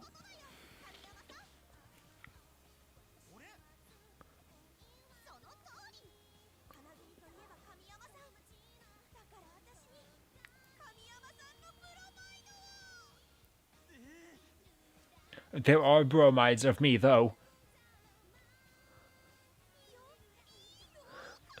You don't have to take anything now. They exist. I have a complete collection of them. Oh, yeah. It's like those fireman calendars. I'm just too sexy.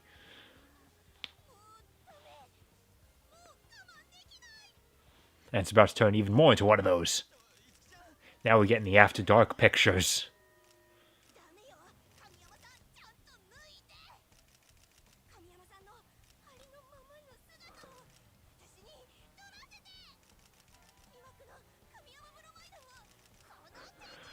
So does she have nude pictures of everyone, or am I just a special case?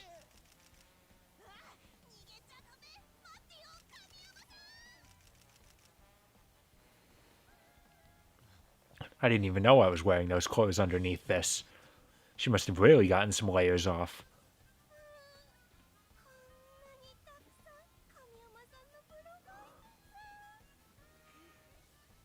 There's probably going to be some filthy things done with those bromides tonight.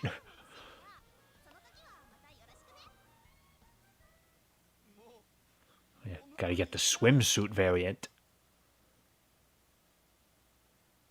It occurs to me now, Itsuki would probably be a hopeless gacha player. If only she was playing Sakura Revolution, she could have kept that game afloat.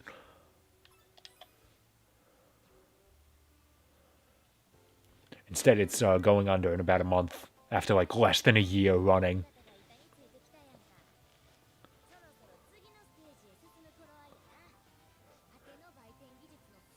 Oh, hey, there's a picture of Sakura in that costume. All right. I heard the word drill, and I'm interested.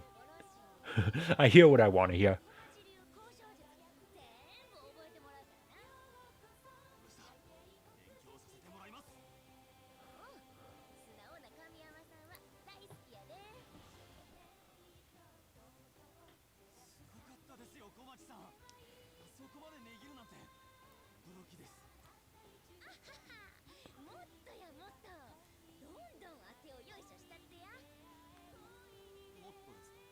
Oh, you're gorgeous. I can say that and not be lying or exaggerating. He seems to be having a pretty good time in the back there. Is that a proposal? Yeah, yes. That's exactly what I was thinking.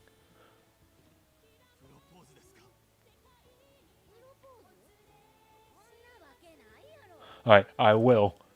But it might happen eventually.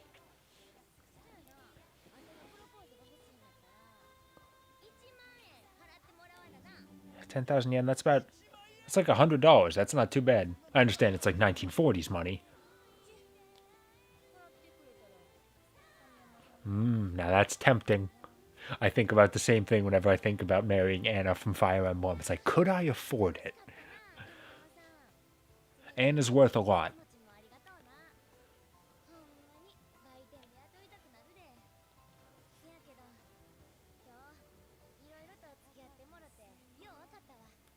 Yeah, he's back.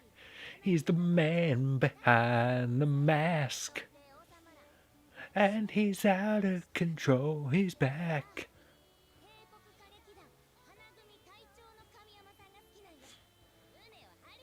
Puff out your chest. Now say tax exemption. Tax exemption. Now you must acquire a taste for freeform jazz.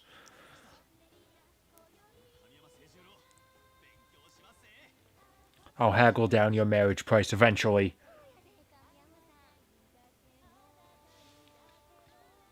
So after all of that, you got any bromides for me to buy? Yes, you do. All right. I own it, but I'll take it anyway.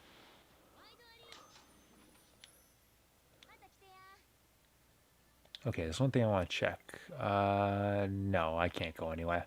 I mean, I can, but there's nothing to do. No bromides. Nope. All right. I don't even think Hiromi's out. Is she here? I guess not. All right. Maybe she is at her shop. I don't know. She doesn't seem to be here, but at the same time, I really don't feel like going all the way out there just to talk to Hiromi.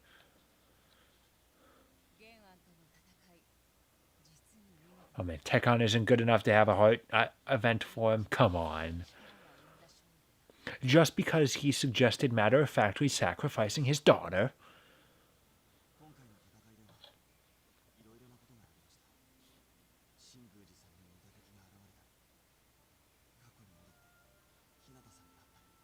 Wait, you went back in time?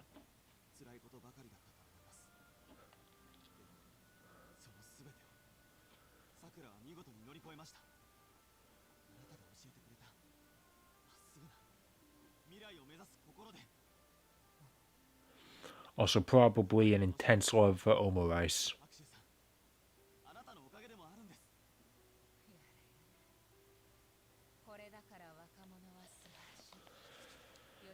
I mean, she's got to be older, but how old is Hakushu? That's Sakura Wars Wiki, help me out. I don't really care about what she has to say. I'm a good captain. Hey, that's great.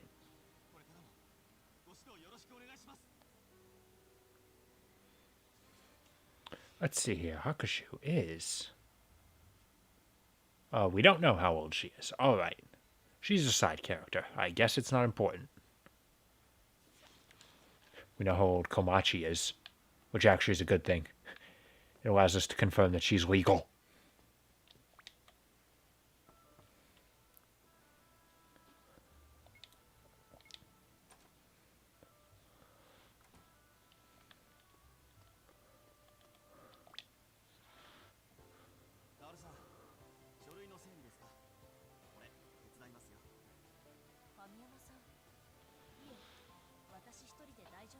It's like 2 pieces of paper. What do you mean, big stack?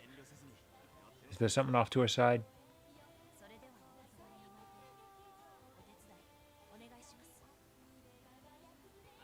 Oh wow, you can actually see the reflection in her glasses. That's cool.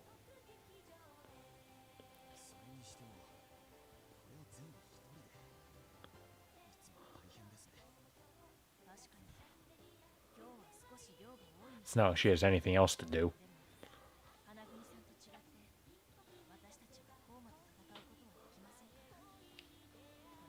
Yeah, I don't remember seeing this scene before, so I think these scenes are new. You have to have them on your intermission screen in order to unlock them.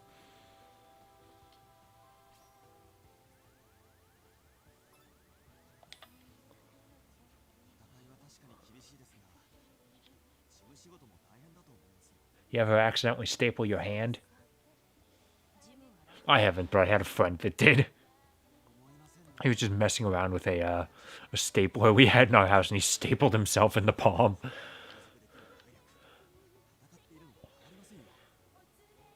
As they say, the pen is mightier than the sword.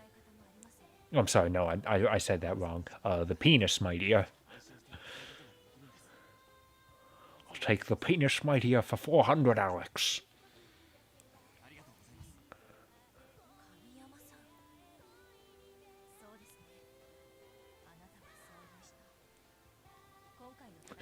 Yeah, finally learning. It took 2 playthroughs.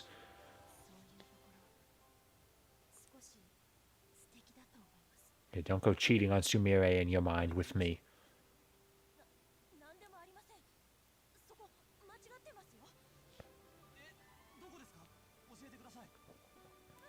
You spelled your name wrong. You spelled Yale with a 6.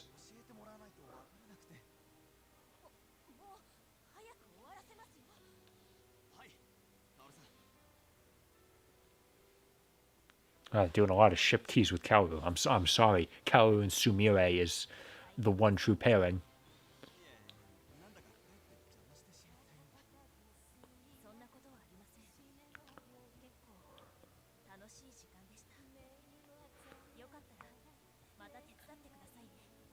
I know, I feel like if I keep talking to you, I'm liable to mess up our relationship. We're hanging on a thread here.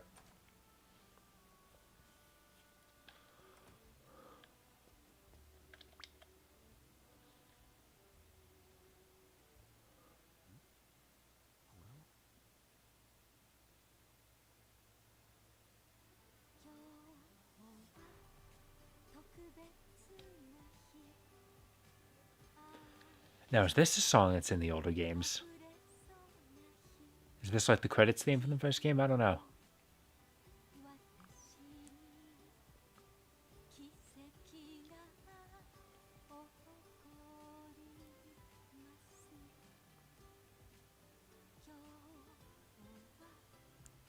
Maybe it's Miracle Bells? I don't know. I can't decide without the music.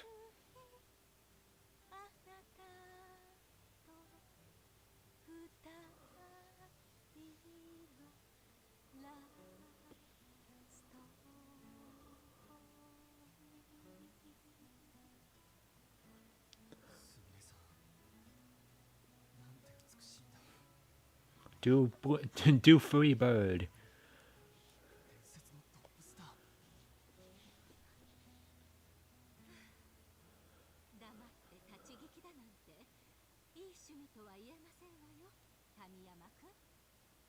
Oh, that smooth fan closing. Nice.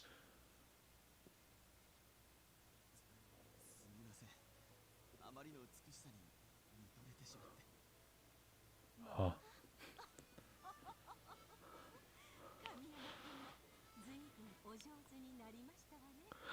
But you're so old.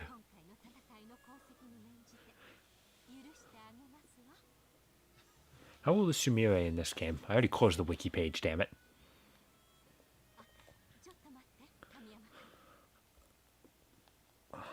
See, we know exactly how old she was in the older game, so it's easy enough to extrapolate how old she is in this one.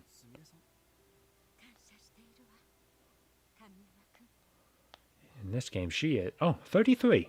I thought she was a bit older.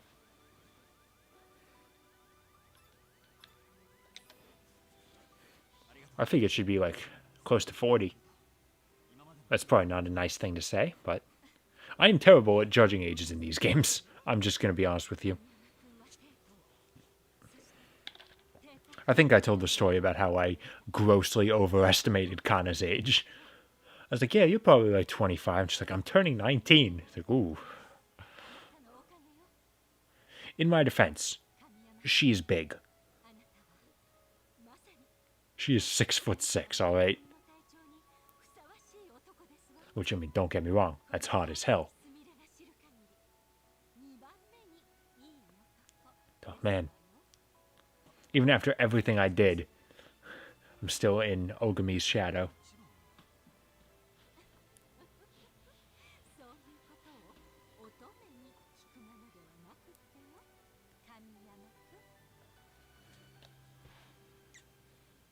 And can't directly mention someone from the older games because that would be a continuity lockout, despite the fact that they base a big amount of the story around Sakura Shinkaji.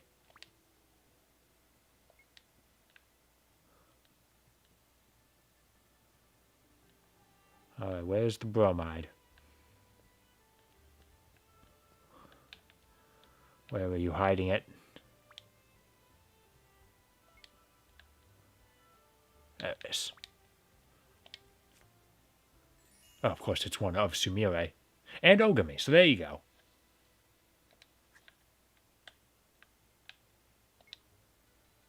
Okay, that's actually pretty good placement.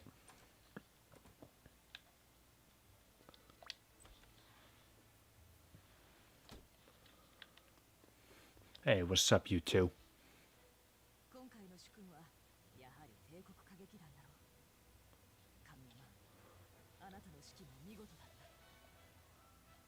God, with this music playing, it doesn't feel like you're complimenting me. I'm sorry.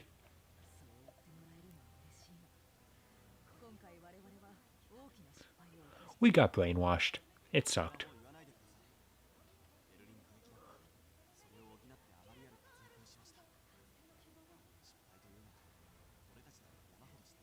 And bad mistakes. I've made a few. I consider it a challenge for the whole human race, and I ain't gonna lose. It's basically exactly what he's saying. Man, even when I'm not playing Guilty Gear, there's just Queen references everywhere.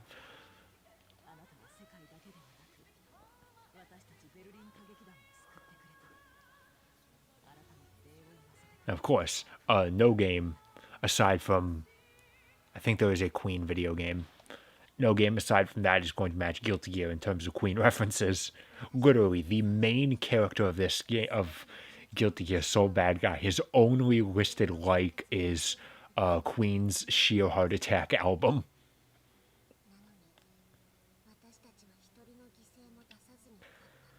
Well, your odds of winning were close to 0%, but I see now that theoretical calculations mean nothing to you.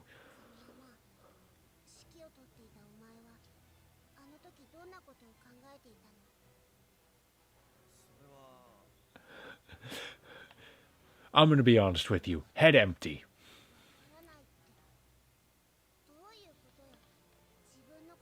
God, you are like half my height.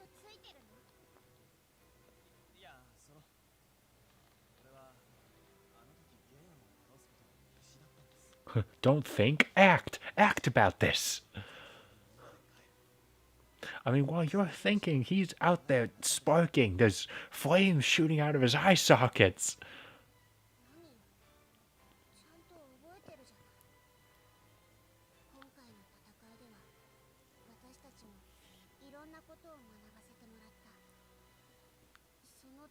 You know what?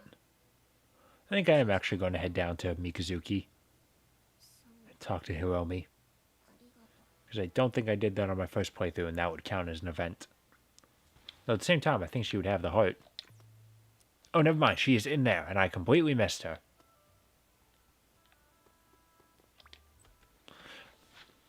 So I guess they let you leave. There's just absolutely nothing to do, and they usually don't do that.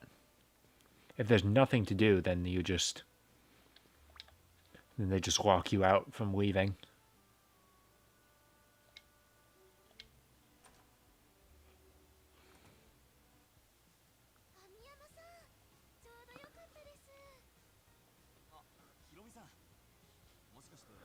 Did you turn around on that marriage idea?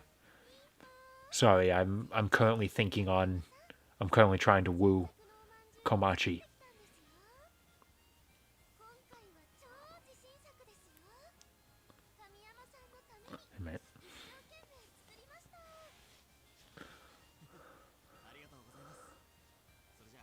I'm glad that I'm the Manju guinea pig. When Azumi would not only be willing, she'd probably be able to give better critiques.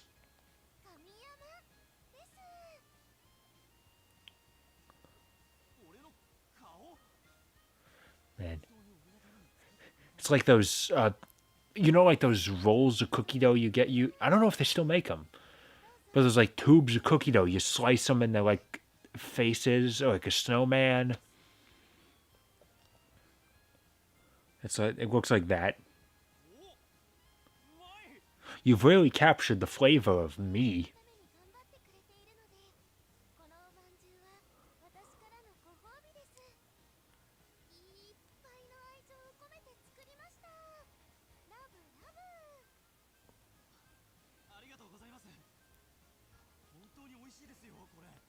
Is it alright? Question for you, Hiromi. Is it weird? I've currently offered to buy Azumi 10-pack of manju. Is it weird to buy her manju of my face? Does that have unfortunate implications?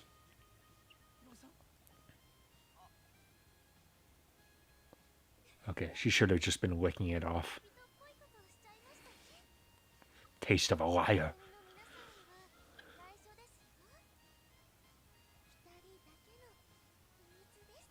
Oh, man, even with the characters I can't even try to get romantically involved with.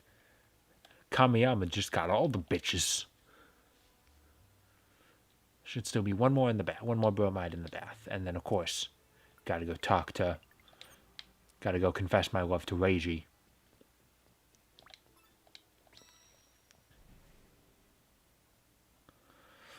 I just can't keep it in me any longer. Okay, so this should be the last bromide in the game. If I'm missing any, it's because I missed them earlier in the game, and the fact that trophy indicator is not popping up leads me to believe that. Yes, we are missing one. Ain't that great? It means I'm going to have to start a new game tomorrow. A new game plus tomorrow and go for it. Alright, let's see. Which one is it? I am missing S43. Now, let's see. Close the guide too, damn it. Nope, fuck it. I'm opening it up. That should have been the one in Chapter 2.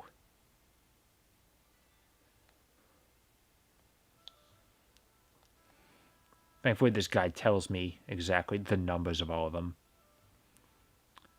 S43 it was 43, right? Yes. It is, yes, at the end of Chapter 2. Alright, then. So, if I skip all the cutscenes, it's not going to take me a crazy long time to get there. Ain't that just great? Got a good amount of everybody's events.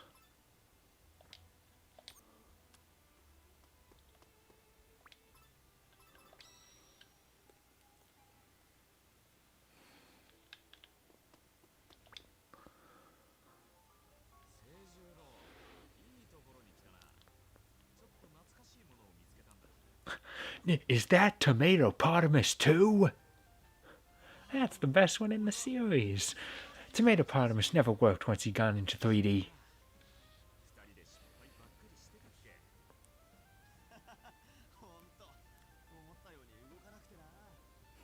School standards were real low.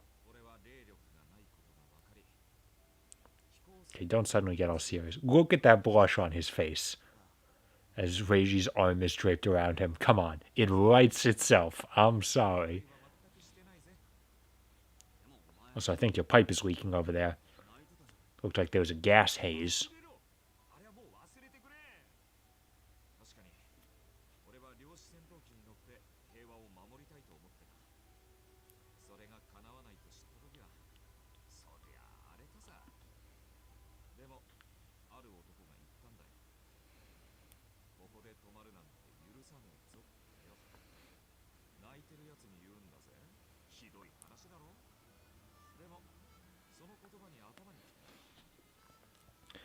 Yes, I'm sure you can immediately tell as soon as you heard that.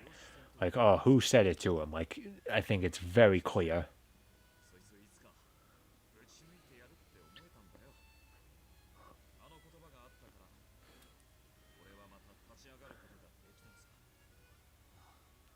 Which is why, with this dialogue choice, when I see sounds like a real bastard, I figured it'd be, like, sarcastic.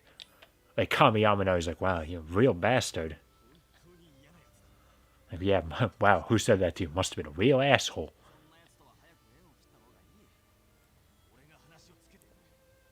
But thankfully, picking the option is still the positive one. Even if Kamiyama's an idiot who doesn't realize it was him.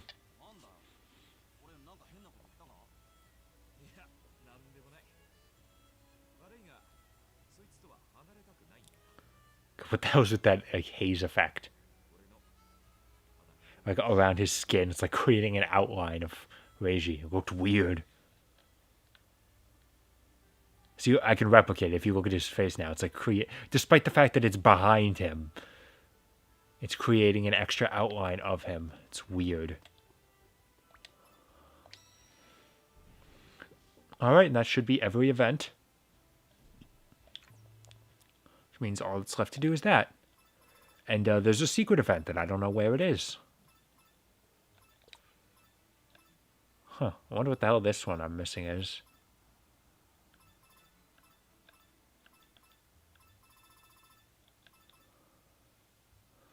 After the Christmas festival, it could just be a secret event, I don't know. There's like 13 secret events in the game. I'm assuming aside from getting every character's ending, those are the ones I'm missing. So it would have been nice to look up what those were for this playthrough, but I didn't.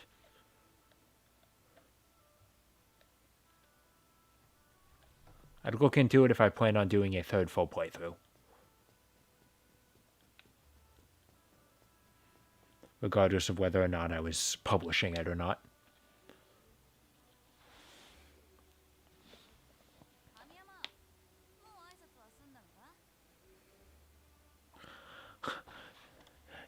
Almost. I couldn't find President G anywhere. I wonder how he's doing.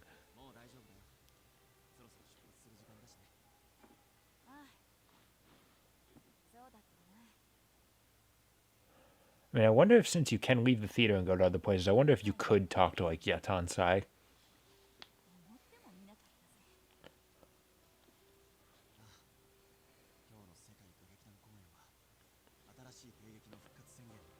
I mean, I want to know. I want to talk to Mr. I, and I want to know. Did he know? Did he know what President G was? Or was he just trying to do his job? Mr. I might be the real hero, and we don't know. He was correct on that there was a spy.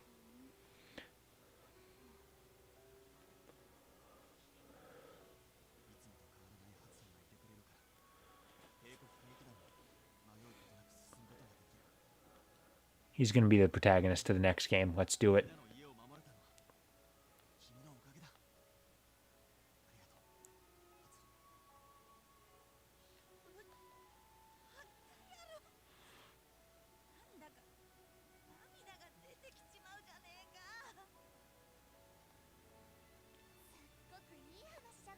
Hey, I was trying to have a tender moment there. What are you doing intruding? Asmi doesn't have time for tears.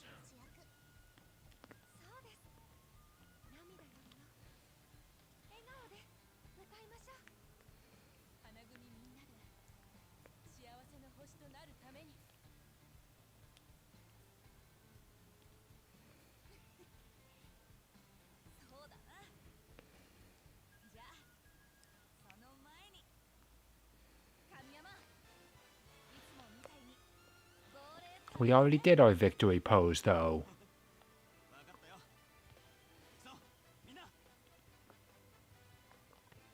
No, I guess we just have to have a picture of ourselves. Alright, well, we're gonna shout, obviously.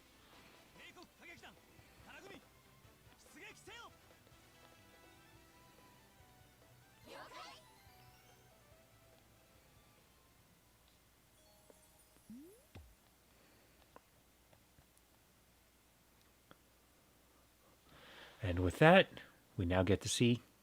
Oh, but first, credits. So that was Sakura Wars 2019. In terms of a game, it certainly has its problems. You know, it is kind of stacked in terms of the time spent on just watching cutscenes and talking to people versus actual combat gameplay. The combat itself is really shallow and nothing all that special. It can feel like it goes on for a bit of a while.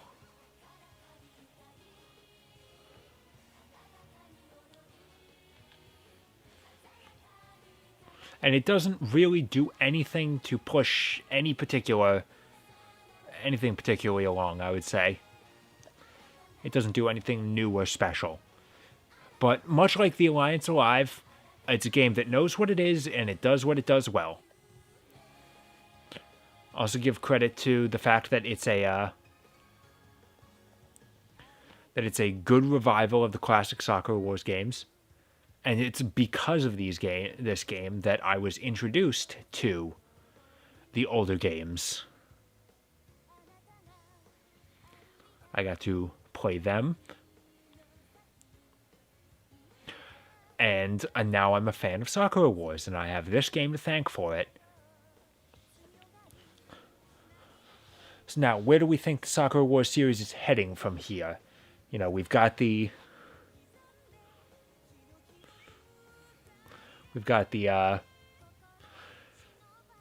fact that it doesn't seem like they're doing too much more with it. I mean, obviously releasing merchandise, that's not super special, but I don't think the manga... Is the manga still going? I don't know. No more news on any more anime. We've heard nothing else from the game, and the fact that the Sakura Revolution mobile game is already being cancelled.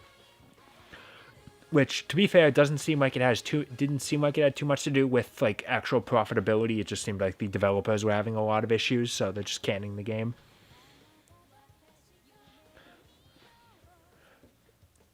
But in terms of how well this game did, in order to facilitate any future entries, I don't know. It seemed like it did okay, but nothing amazing. The question then becomes, what was the budget for the game? Did it meet Sega's sales expectations? Did it at least do enough to convince them that there is potential in bringing this franchise back? You know, we're getting to the point where if there is going to be a sequel anytime soon, I'd expect to hear about it probably next year. I would say this year, but last year was sort of a bust, so I'd say probably next year. However, the fact remains that come September, it will be Sakura Wars' 25th anniversary.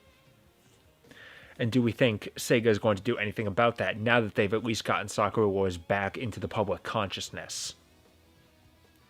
I mentioned this in a previous stream. I am really hoping that they're going to do a collection of at least the first 4 games.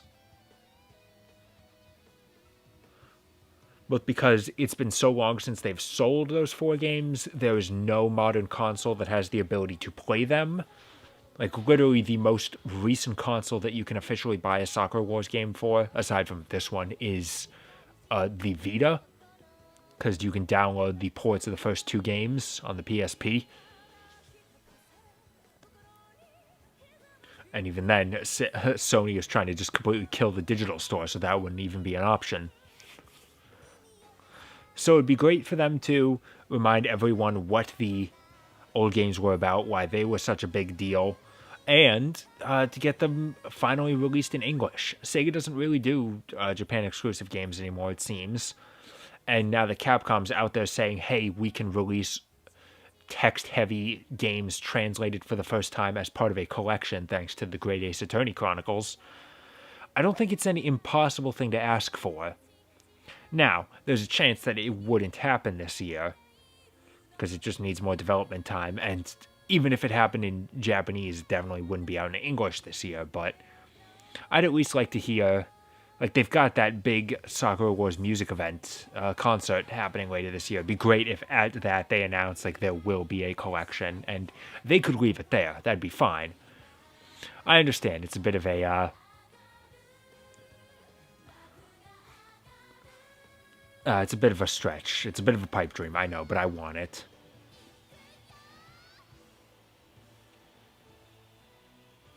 It's personally what I'm really hoping for.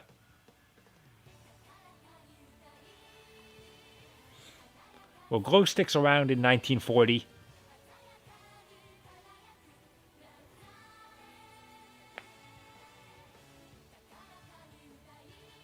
Yo, where the hell are the men performing in this? Come on.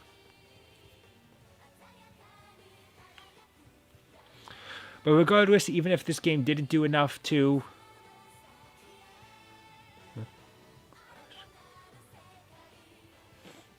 Oh god, I just got really confused seeing Elise there, because she looks so different in her different outfit with a smile on her face. I legitimately didn't recognize her for a second. I was like, is that Clara from the anime? God.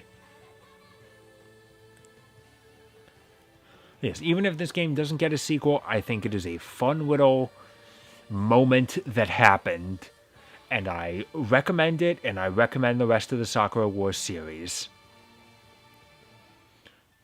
I can only hope that 2, 3, and 4 do get English translations at some point, whether they be official or fan translations. Who knows?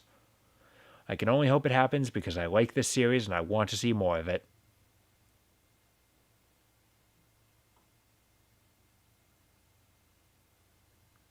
Now, how's Hatsuho doing?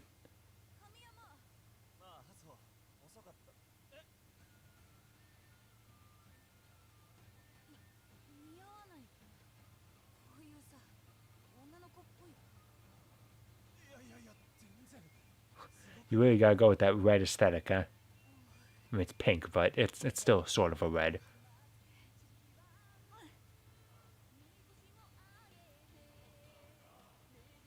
It's basically the same as Azumi's ending, except in Azumi's they go to an amusement park. Other than that, it's basically the same.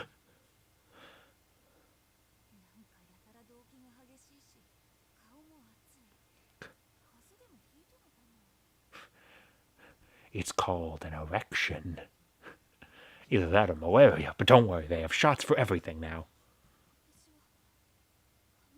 It's weird, because since I'm a week behind on at least some anime, actually, well, at least some of them, the Nagatoro episode that I watched today was also a festival with the fireworks. So the timing is just right. And yes, of course, every character's ending romantically, of course, has it ends with a big dramatic kiss. Except for Azumi's. Again, they play it safe.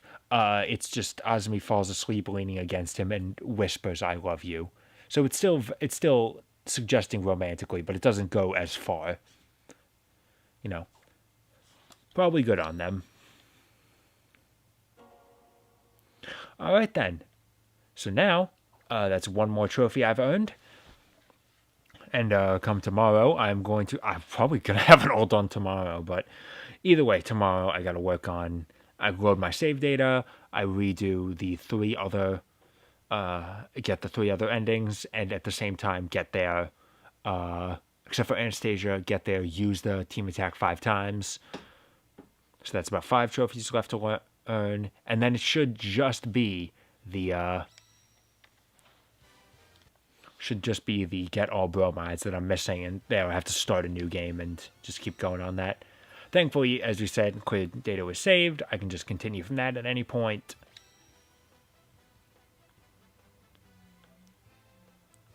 We'll be good. And now I go, let's check just to make sure. 81%, and that's going to be updated as soon as I go in it. 82, all right. Okay, now to be fair, the collect all bromides is the rarest trophy. Let's see, collect all team attack Claris with Sakura. Got everyone else's. Anastasia, Claris. Sakura's ending. Goddamn. How many people get Sakura's ending? And then at this point, yeah, I'm down for it. Yep. It is just those trophies, and then I will have the platinum. That's going to be awesome.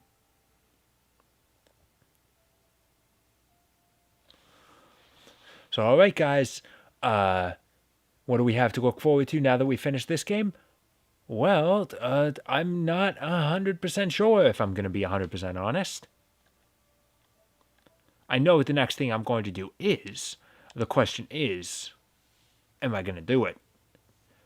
Because right today it's really cool, so it's no problem. But we had at least last week where it was pretty warm, and summer's coming. It's going to get hot. I don't want to be streaming in that because I can't run the fan. I probably went over all this last year. I'm going to take my summer break soon. The question is, I just finished the game. This is a good place to take a break. Am I going to take it now, or will it be a little bit later? This could very well be the last stream for the summer. It's all going to come down to whether it's also cool enough next Saturday, in which case I'll have one more stream. Whatever the case, you'll know by then. Hopefully see you next week. If not, see you in September probably. Or you'll see me a little bit later. I finished the script for my next review just a couple hours ago. So tomorrow I'll start working on that, and it hopefully will only be a couple weeks. It's because I'm a bit of a slow worker. Have another review coming. There's a slight hint as to what I've been playing on my home screen here. What it is, whether it's not, it's actually